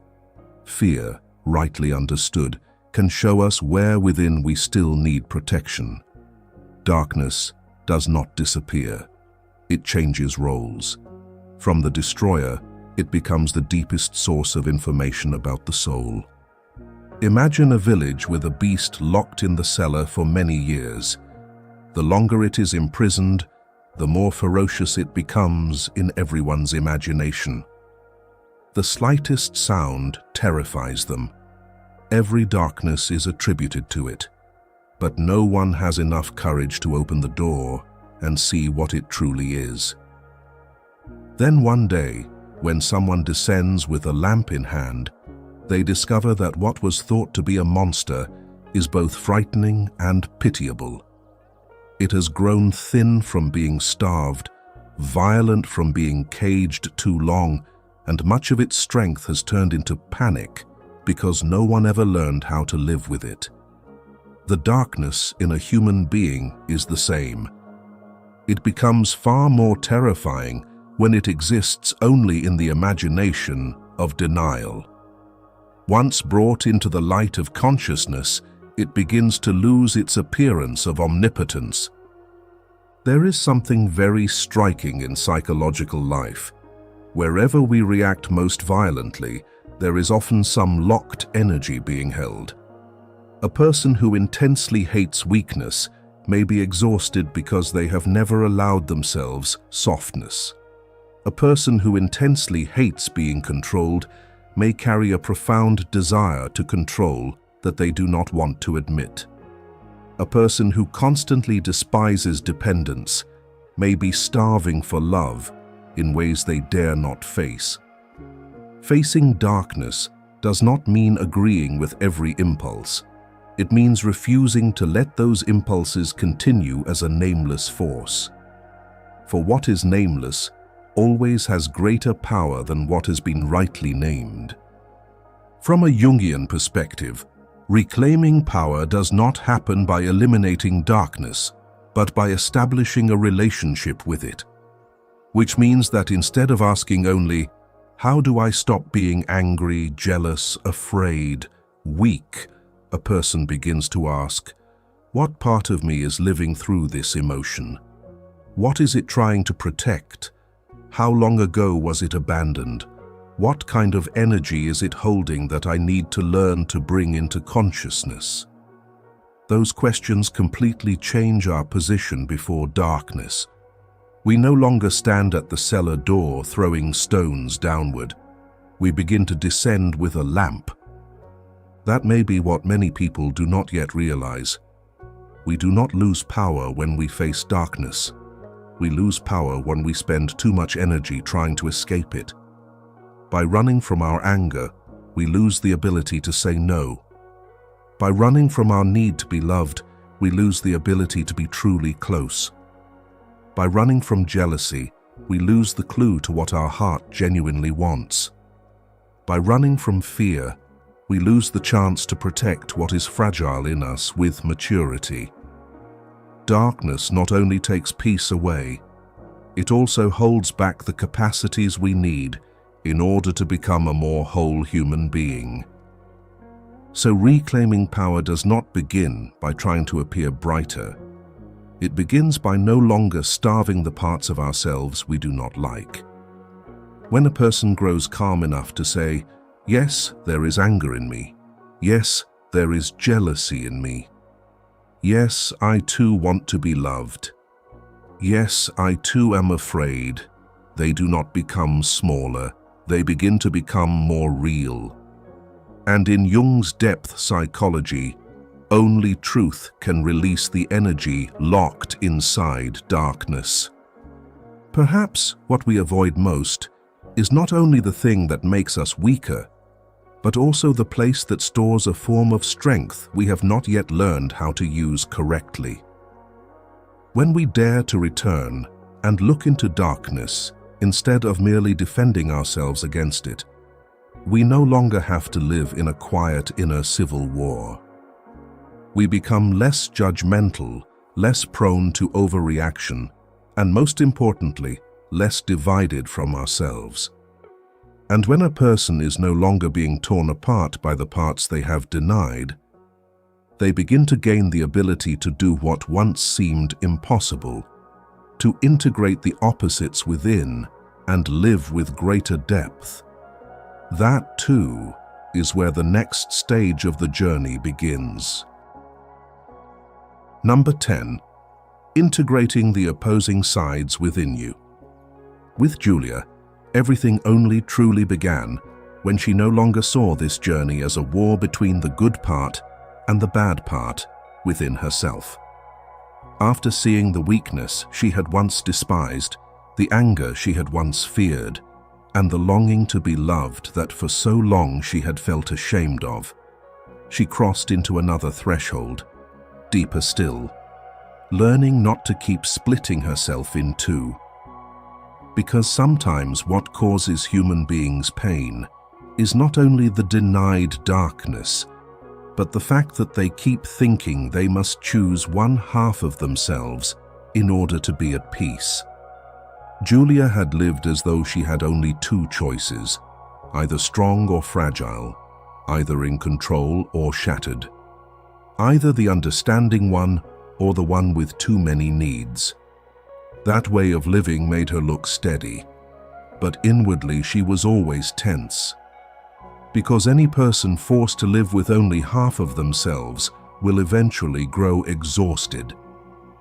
The more she tried to be one consistent kind of person, the more the other part kept pulling her back through irritability, depletion, and wordless emptiness. Here, Jung does not invite a person to become free of contradiction. He does not believe wholeness comes from cutting away the things in us that stand in opposition. On the contrary, he sees in that very confrontation a deeply important possibility for growth. Wholeness is not achieved by cutting off a portion of one's being, but by integration of the contraries. Behind that sentence is an entire, far-reaching vision of the life of the soul. For Jung, a person does not grow by keeping only the parts they like and pushing the rest aside. The soul lives through the tension between opposites, reason and feeling, firmness and softness, independence and attachment, light and shadow. The problem is not that a contradiction exists within us. The problem is whether we are wide enough inside for those contradictions to stop living as two opposing battle lines. Academic studies of Jung also emphasize that he saw consciousness as a developmental process shaped through differentiation and the holding together of psychological opposites. Once Julia began to understand that, she no longer looked at anger as a kind of moral decline. She began to see something else within it, boundaries. For years, she had been proud of how patient she was, how much she could endure, how much she could think of others. But behind that patience was a person who did not know how to protect the softest part of herself. she also stopped seeing the need to be loved as a sign of weakness. She began to see it as something profoundly human, profoundly real, only long forced into silence so that the image of strength would not crack. What changed was not that she became someone else. What changed was that she stopped forcing herself to be only one kind of person. Perhaps this is one of the hardest steps on the inner journey. Seeing the shadow is already difficult, but allowing darkness and light to exist within one life without continuing to cancel each other out is harder still, because the ego always wants simple clarity. It likes neat answers. I am a strong person. I am a good person. I am rational. I am not that kind of person. But the soul does not live by such comfortable labels. The soul is deeper, more complex, and also more true. It forces us to accept that we can be both kind and angry, both capable and in need of support, both bright and shadowed, both loving and still able to say no. If you need an image to understand this, think of a string on an instrument. A string that hangs too loosely will make no sound, but a string pulled too tight will snap. Music appears only when there is just enough tension between two opposing ends for vibration to arise. Human beings are the same. We do not grow by eliminating contradiction, but by learning how to hold a conscious tension between opposing parts within ourselves. It is from that point that a new rhythm begins to form. So much suffering in life comes from being thrown constantly from one extreme to the other. When too tired, we want to cut off every connection. When too hungry for love, we forget ourselves. When hurt, we either harden completely or fall apart completely. When a person lives from a soul split in two, deep stability becomes very difficult. They may be very strong one moment, very weak the next, very loving one moment, very cold the next, very understanding one moment, then suddenly breaking down over something very small. Not because they are naturally unbalanced, but because within them, the opposites have never been allowed to meet inside a deeper order. Julia began to change, not in grand moments, but in small gestures. She learned to recognize when she was tensing herself only so she would not feel weak. She learned to say, "I'm tired," before that tiredness turned into irritation. She learned to receive help without feeling diminished by it. She learned to let anger be present without turning it into cruelty. She learned to hold boundaries without wrapping herself in coldness. These things sound small, but for someone who has lived too long at one extreme, they are a very deep shift. Because what is happening is not just a change in behavior, it is the inner reordering of an entire way of living. This is exactly where this part touches the spirit of the whole journey. Think like this, in Jung's deeper sense, does not mean thinking more forcefully, so the world must change according to our will. It means becoming a person whose inner life is wide enough that unresolved opposites no longer drag them back and forth. A person who lives only at one pole will always pay the price through the other. The one who wants only strength will be pulled backwards by softness. The one who wants only peace will eventually meet the anger that has never been understood. The one who wants only light will be quietly undermined by darkness. But when these opposing parts begin to be held within one life, the outer world stops colliding with us in the old way. We become less extreme, less reactive, less compelled to prove. And from there, life itself begins to change its tone. There is a beautiful form of maturity that happens here. We stop asking, which part of me is the right one, and begin asking, how can these parts coexist without destroying each other? We stop trying to be only the strong one, the good one, the bright one, the rational one. We begin to understand that we can be soft without being weak, needy without losing dignity, loving toward others without abandoning ourselves. Wholeness does not lie in the absence of contradiction. It lies in no longer having to live as an inner battlefield. In daily life, this can begin very simply. If you are always the one who endures, try giving honesty a place that is just enough. If you are always strong, try allowing yourself one truthful sentence that says, "You are not really okay today." If you are always the one who gives, try receiving without feeling indebted. If you are always controlling, try staying a little longer with uncertainty, without rushing to cover it up with your old reflex. What you need to do is not transform your entire self overnight. Simply notice which pole you have been living in for too long, then open a small space for the other side to enter. Integration often begins in that quiet way. Number 11. Listening to the call from the deeper layers of consciousness.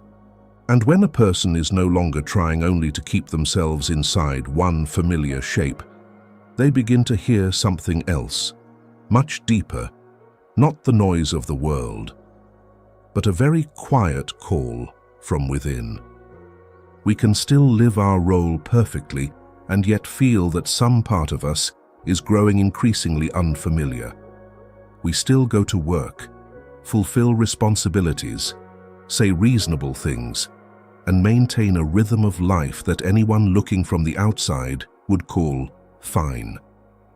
But somewhere deeper, there is a feeling, hard to name, that we may be moving correctly in many ways, but not necessarily moving closer to the truest part of ourselves, closer to what still gives the soul vitality, closer to a direction of life where, inwardly, we do not have to keep persuading ourselves to stay.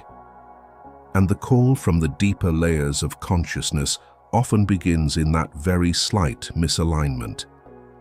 It does not come as a clear command.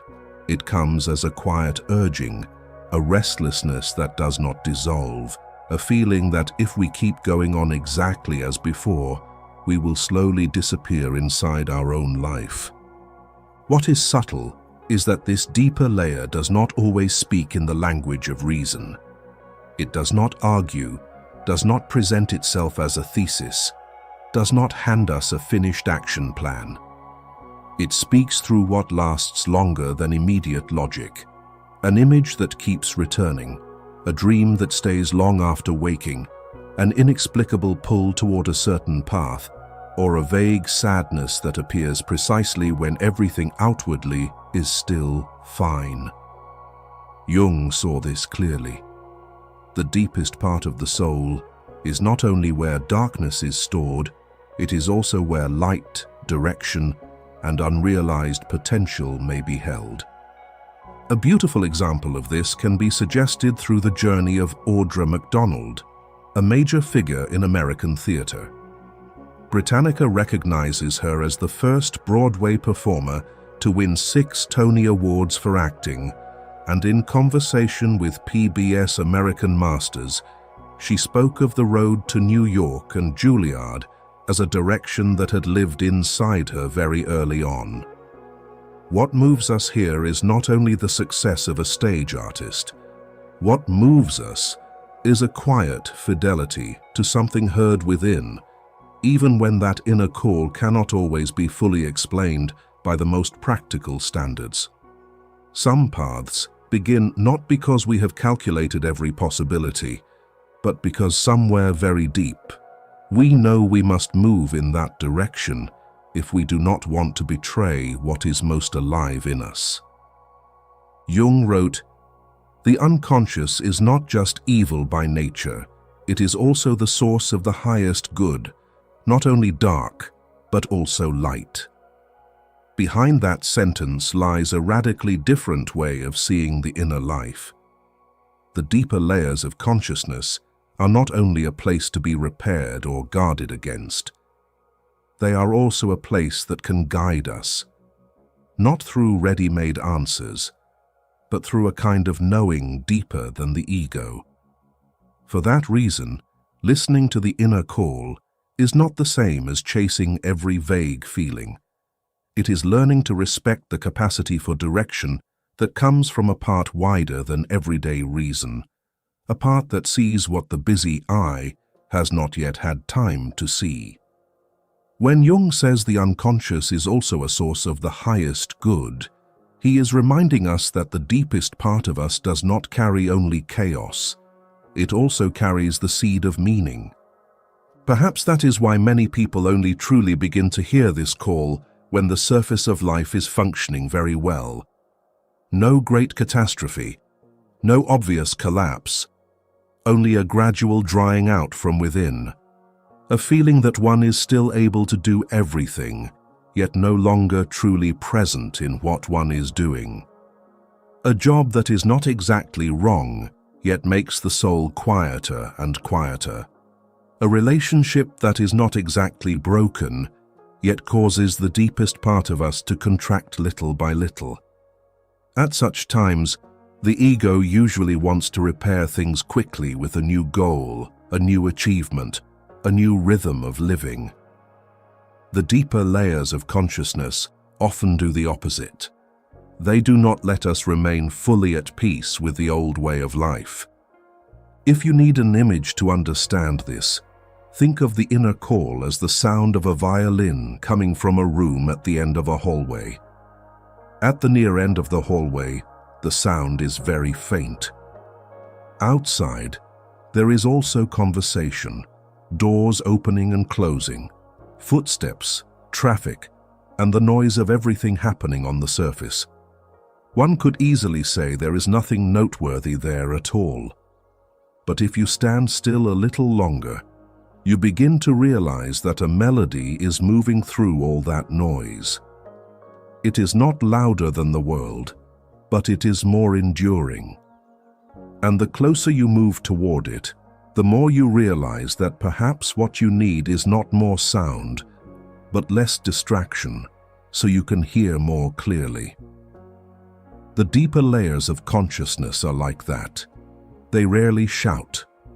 They are usually only quiet enough that only those who truly want to hear can hear them.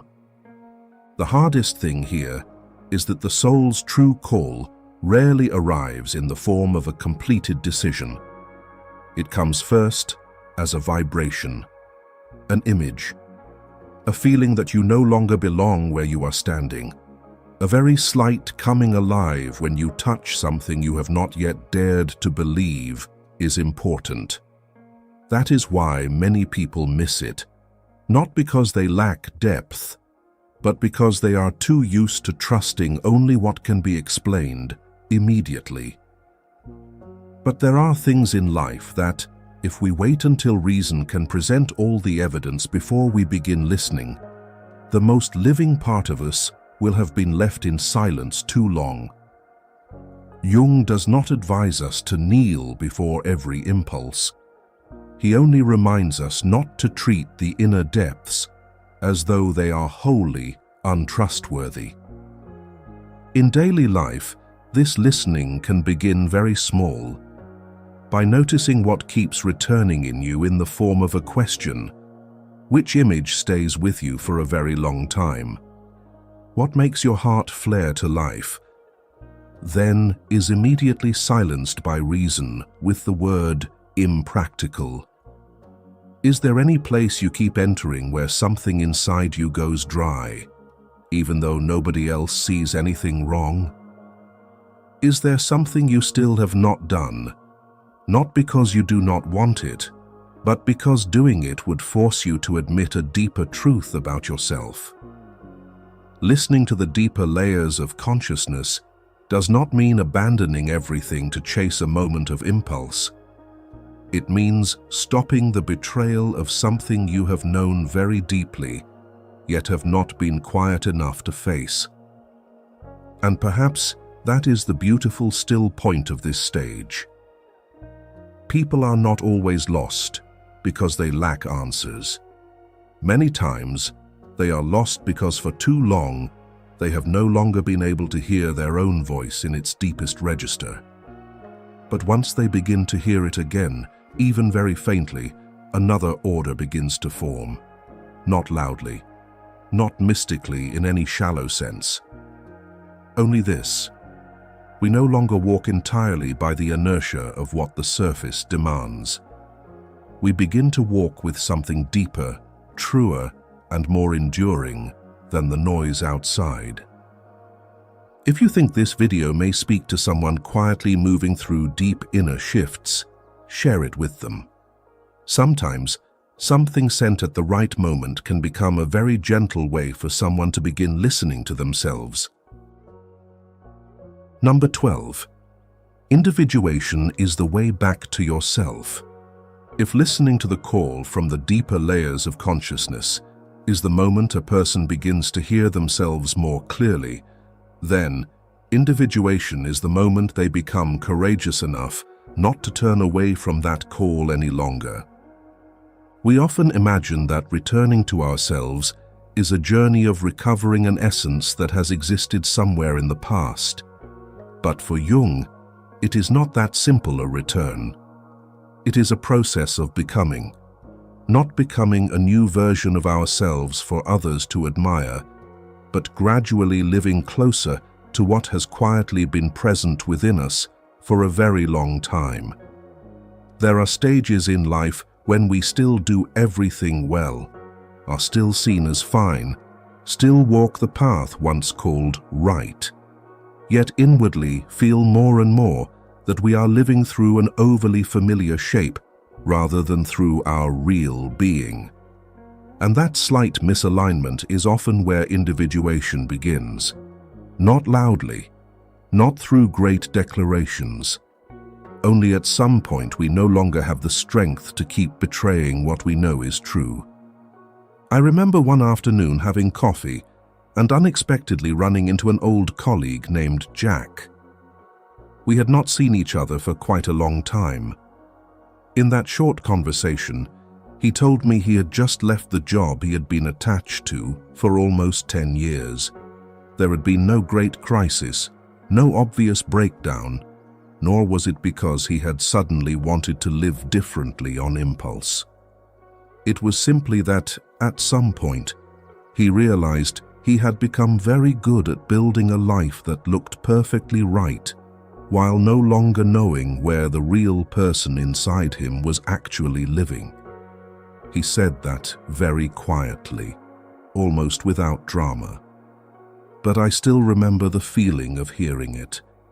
There was something calm, sad and honest in it that could not be ignored.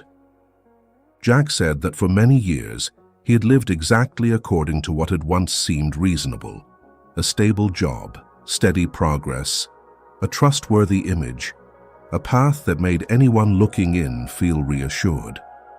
And he had once truly believed in it. Only later, everything began to resemble a beautiful room without air. He did not lack achievement, but he lacked the feeling of truly being present inside those achievements. He did not lack direction on paper, yet inwardly, he lacked a certain life force.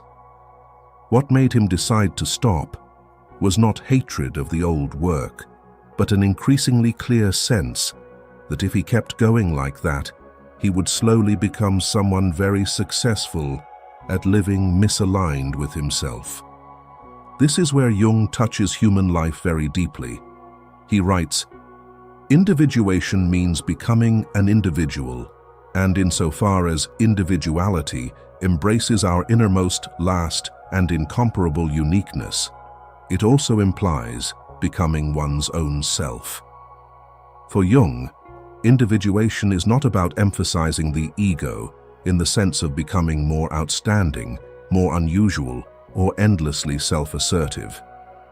It is the process by which a person gradually loosens themselves from identifications that are too narrow in order to live as the singular, deepest, irreplaceable person they are. In other words, this is not the journey of making the ego larger, but the journey of drawing nearer to one's true being. For that very reason, individuation has never been an entirely comfortable path. It forces a person to look again at what they have long called me and ask, among all these things, what is truly me, and what is only a layer I have worn too long to be loved, to be kept, to be seen as successful, to feel safe in the world. Some roles were once necessary, some patterns once helped us survive, some identifications once saved us from confusion. But at a certain point, the very things that once protected us can become the things that keep us trapped. We can keep living inside them. We can even perform that role beautifully. But inwardly, some part will go more and more dry, as though the soul knows very well that this is no longer its home. If you need an image to understand this, think of individuation as the process of taking off a garment that was tailored to someone else's measurements. For a long time, we can still wear it, still walk in it, still be praised for how neat we look, still feel fairly fine in other people's eyes. But only the one wearing it knows that it is tight at the shoulders, strained at the chest, suffocating at the neck, and the longer it is worn, the more the body forgets the feeling of its own natural shape. Individuation is not rushing to put on some striking new outfit. It is the moment we become honest enough to admit that we have worn the wrong one for too long, then slowly begin learning the sensation of our own skin. That process may not look beautiful at first. It may make us appear awkward, but only from there can true fit begin. For Jung, this path does not remove a person from the world. It simply causes them to stop living entirely from what the world demands. A person who has not entered individuation can be easily led by the collective, by the gaze of others, by ready-made definitions of success, maturity, value, and dignity. They may live very correctly, but most of that correctness comes from outside.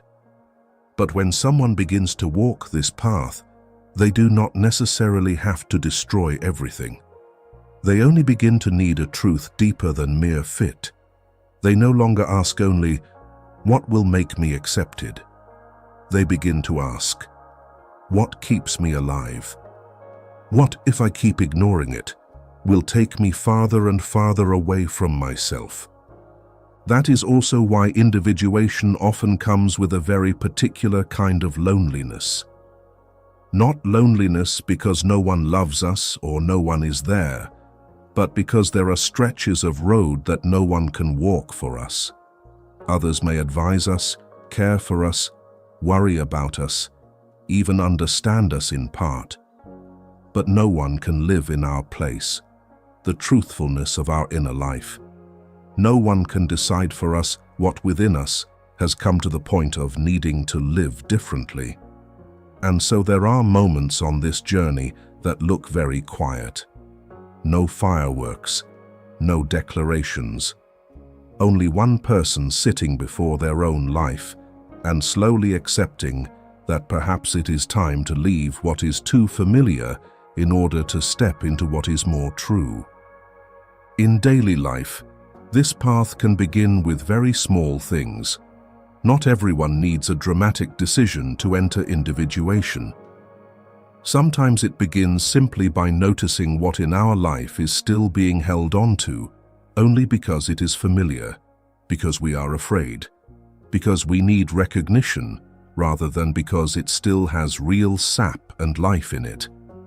It may be a job, a relationship, a style of behavior, an image of who we must always be in order to deserve love.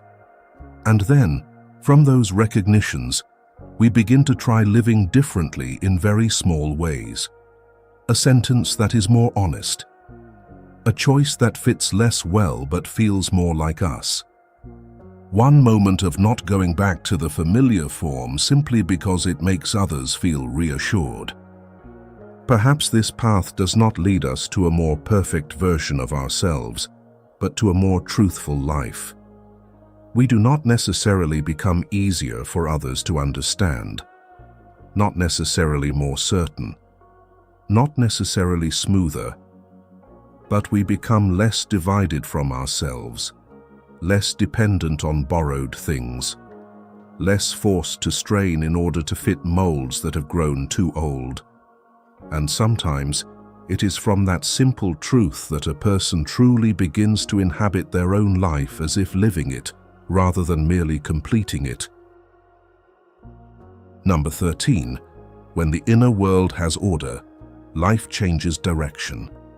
And when a person gradually returns closer to themselves, something very strange begins to happen.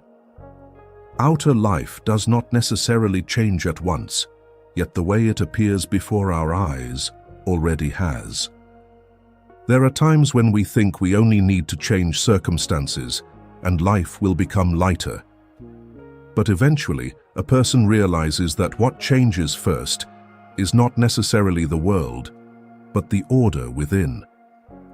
When the inside becomes less chaotic, we no longer read every silence as rejection, no longer cling to what is half-hearted, no longer get swept away by each small collision as before. And very slowly, life begins to change direction from that very place. We often understand order in a very superficial sense: a clear schedule, stable work, a tidy home, relationships without conflict. But Jung looks much deeper. For him, real order does not begin with a neatly arranged surface, but with the parts within us no longer pulling against each other endlessly. When the ego no longer needs to keep proving itself, when the darkness is no longer buried under the floor, when the opposites are placed within one rhythm of living, when the deeper call is no longer silenced, another kind of order begins to form. It is not rigid. It is more like an alignment of the soul, a quiet agreement between what we think, what we feel, what we want, and how we are living. From there, the world stops being only a place of collision. It begins to become a space that can answer us in another way. Think of a very ordinary story. There is someone who has lived too long in a state of constant tension, always having to prove themselves, always afraid of not being enough. For a long time, they believe the cause lies in work, in other people, in circumstances. But once they begin looking more deeply, they realize they have spent too many years living inside an inner world, permanently on alert. As those fears gradually receive their true names and are put back in their proper place, the outside may not change immediately, yet they no longer react to life in the same way. And from that very quiet shift, life itself begins to change its tone. This is where Jung touches the human soul so deeply. He writes, "In all chaos, there is a cosmos. In all disorder, a secret order." That sentence is not only beautiful at the level of philosophy, it is also an intensely practical way of seeing the inner world. For Jung, chaos is not always meaningless. Many times, beneath the disorder of emotions, repetitions, and collisions, there is still a hidden order waiting to be recognized.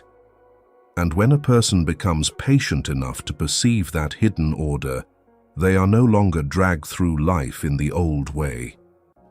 Jung's meaning here is very subtle. Order does not mean eliminating all chaos, nor turning a person into a machine of perfect balance.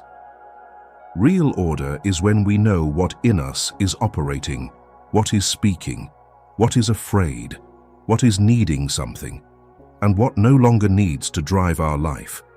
A person with inner order can still be sad, angry, confused, shaken, but they are no longer immediately drowned by those states. They have a center to return to. And only when that center exists does a person stop trying to force the world to be stable in their place. They begin to carry stability into the way they meet the world. If you need an image to understand this, think of a mirror-like body of water. When the surface is continually stirred, every reflection upon it becomes distorted. The sky is still the sky. The trees are still the trees. The face before us is still the same face. But what we see is no longer whole. It is easy to blame the landscape, the wind, the light, when in truth, the first distortion is in the water itself. The human inner world is the same. When the inside is constantly stirred by fear, inferiority, fragmentation, unresolved conflict, the world appearing before us becomes distorted too. Not because the world is entirely good, but because we are seeing it through an unsettled surface. When the water grows calmer, the scenery may not change, but the reflection changes. And that is exactly how life changes direction. So this part is not promising us some easy illusion that if we heal inside, everything outside will instantly become smooth.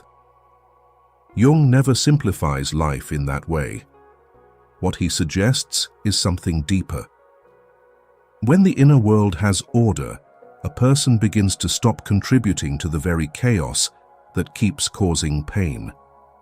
They no longer enter love through the old panic.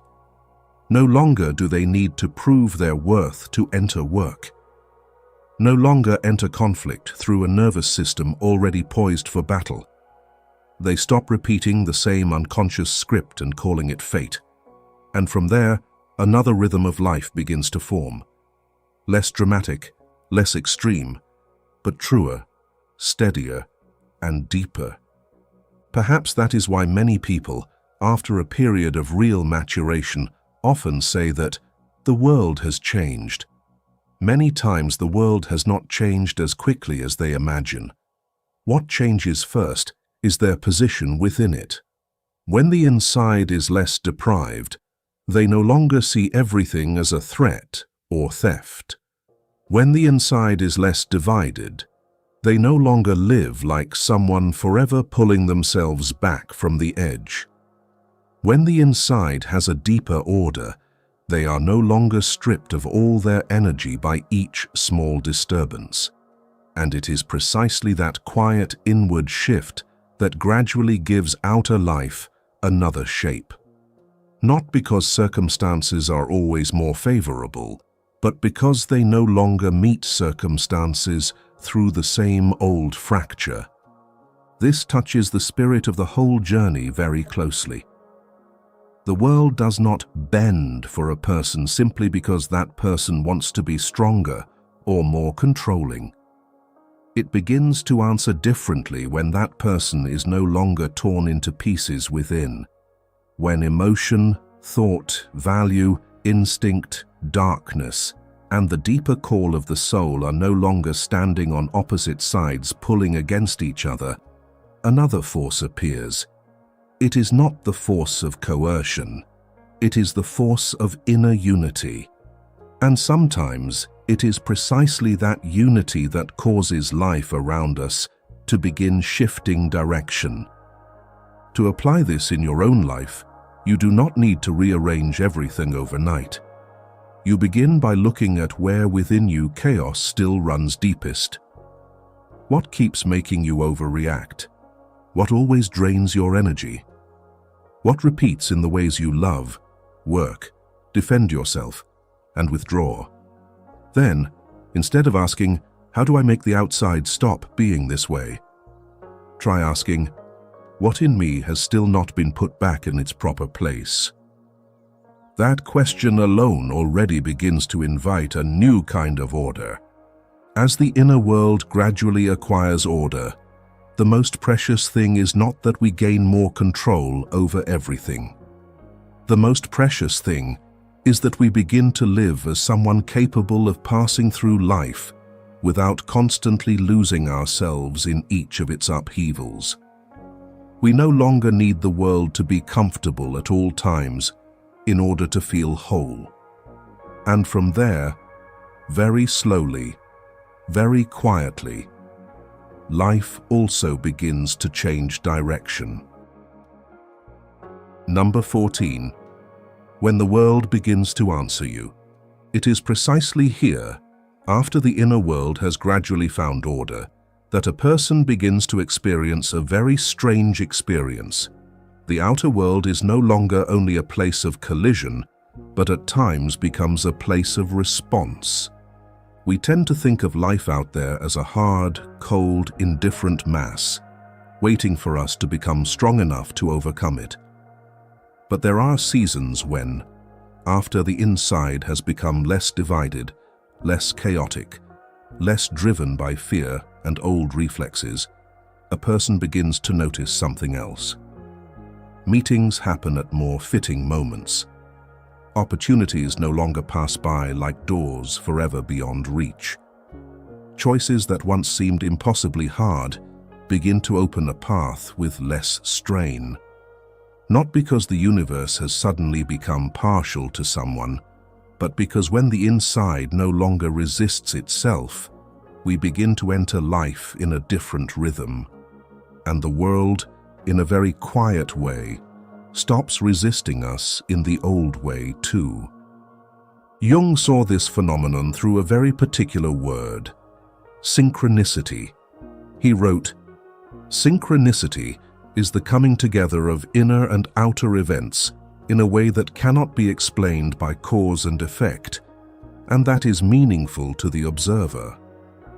What matters here is not mysticism, but the fact that Jung is saying there are moments when outer life and inner movement meet in an order more meaningful than ordinary cause and effect can explain. When a person has changed at a deep level, they begin to see, choose, and encounter things that before they would have passed by or closed themselves off from. In other words, the world begins to answer you does not mean life starts obeying every wish of the ego. Jung says nothing so crude. What he touches is much more subtle. When an inner life is less fragmented, less ruled by what has not been made conscious, then the very way a person enters the world changes. They no longer project the same deprivation, the same panic, the same need to prove. And therefore they no longer keep encountering the same kind of collision. The world does not turn easily. It simply no longer has to keep reflecting the same inner chaos. An image close to this may be suggested through the journey of Christian Pulisic. He is an American soccer player widely regarded as one of the leading faces of men's soccer in the United States, the youngest captain in the history of the US men's national team, a player who has won major honors in Europe and been named US Soccer Male Player of the Year multiple times. At the national team level, he has also been part of the United States Nations League triumphs and has become one of the defining symbols of the current generation of American soccer. But what matters here is not only the list of achievements. What matters is that in people like him, we often see very clearly a moment of transition from talent to alignment, meaning not merely becoming more skilled, but reaching a point where the inner and outer worlds begin to meet in a truer rhythm. A player may have technique, speed, and instinct, but at a certain point, what makes the difference is no longer an isolated ability alone. It is the capacity to step onto the field with a steadier center, less noise, and less distortion from pressure, expectation, and the surrounding clamor. And when that happens, the game is no longer only a place where he reacts to the world. It becomes a place where the world begins to open responses that correspond to the person he has become. Passes arrive at the right moment. Decisions grow clearer. Opportunities no longer slip away in the old way. That is not magic. It is the meeting of inner preparation and outer timing. If you need an image to understand this, think of a sail. The wind is always there. The sea is always there. But if the sail is tangled, folded, or misaligned, the boat receives the wind only as a force that tosses it around. Only when the sail is properly set does that same wind become the thing that carries the boat forward. The world is like that too. Circumstance, opportunity, people, upheaval, all of it is still there. But when the inner world is tangled, we feel life only as collision and resistance. When the inner world gradually acquires order, that same world begins to become a lifting force, a guiding force, a propelling force. Not because the wind has changed, but because the sail has. That is why many people, after a period of deep maturation, have the feeling that life is answering them. They think of something, then meet the right person. They become clear about a choice, then circumstance gradually rearranges itself to open a path. They release something no longer true, then another door appears at just the right time. Seen superficially, such events can be dismissed as a coincidence. Jung does not deny coincidence, but neither does he treat every meaningful conjunction as meaningless. For him, there are moments when inner life and outer world truly meet in a way that is hard to explain through crude causality alone. And precisely because it is meaningful, it touches us so powerfully. Of course, this does not mean that if we become true to ourselves, life will immediately reward us with success, love, money, or pleasant outcomes. Jung is not that cheap. Sometimes living more truthfully leads us through necessary losses. Sometimes the closer we come to ourselves, the more we have to leave behind what once felt familiar. But even in those difficult stretches, someone who has found a different center within will no longer feel as though life is punishing them blindly. They begin to feel a direction, a hidden continuity, a deeper logic of life, and that in itself is already a form of response. So what matters is not sitting still and waiting for the world to send us signals. What matters is looking back and asking whether the inside of us is quiet enough, clear enough, true enough to receive those signals. A person still living through the fear of being left behind can easily turn every opportunity into pressure. A person still needing to prove their worth can easily walk through open doors only to keep losing themselves. A person still divided within will have great difficulty discerning what a real call is and what is merely the noise of the ego. So, before asking why life has not yet answered, perhaps we should also ask from what part of ourselves we are entering life. The world does not answer a self that only knows how to command. It begins to answer a person who is less divided, less chaotic, less borrowed. At that point, we are no longer sending out the same old signal. We no longer call half-hearted things destiny. We no longer step into opportunity with an inner life already prepared for failure or injury. And so, even when circumstances have not changed much, the way life appears before our eyes already has. Tomorrow morning, after you wake up, what you need to do is simply give yourself a few very quiet minutes before touching your phone or entering the schedule of a new day. Ask yourself one very gentle question. Today, do I want to step into the world through my old fear, or through the clearer part of myself? That question alone already begins to change you. And sometimes, from one very small shift in the way we are present, the world also begins to answer in a very different way. This journey, in the end, does not lead us to a place where the world is forced to submit to us. It leads us somewhere much deeper, where a person stops living through old reactions, stops being dragged by parts of themselves they do not yet understand, stops searching for themselves in the eyes of the world. Carl Jung does not give us a formula for defeating life. He gives us another way of seeing. When the inside gradually becomes clear, the outside world no longer appears the same. Not because life has suddenly become easier, but because the one walking through life has changed. Perhaps the most beautiful thing in Jung's thought is that he does not promise perfection. He only quietly opens the possibility of becoming more whole. Wholeness does mean no more darkness, no more crisis, no more contradiction. Wholeness is when we no longer have to split ourselves apart in order to stay safe. It is when we become courageous enough to see, to listen, to rightly name what lives within us, and from there live closer to the truest part of who we are. It is from that place that life begins to change its tone.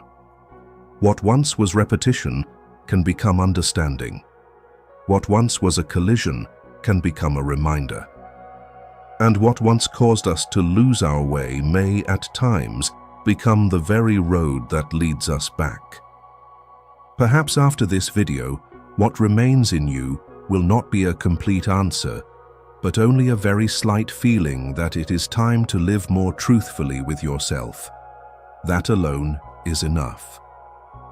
An inner movement has already begun. If these thoughts have touched you, please like and subscribe so that we may meet again in deeper conversations with the soul. Because sometimes what changes a person is not more and more knowledge, but one quiet enough moment for the deepest part of them to begin speaking.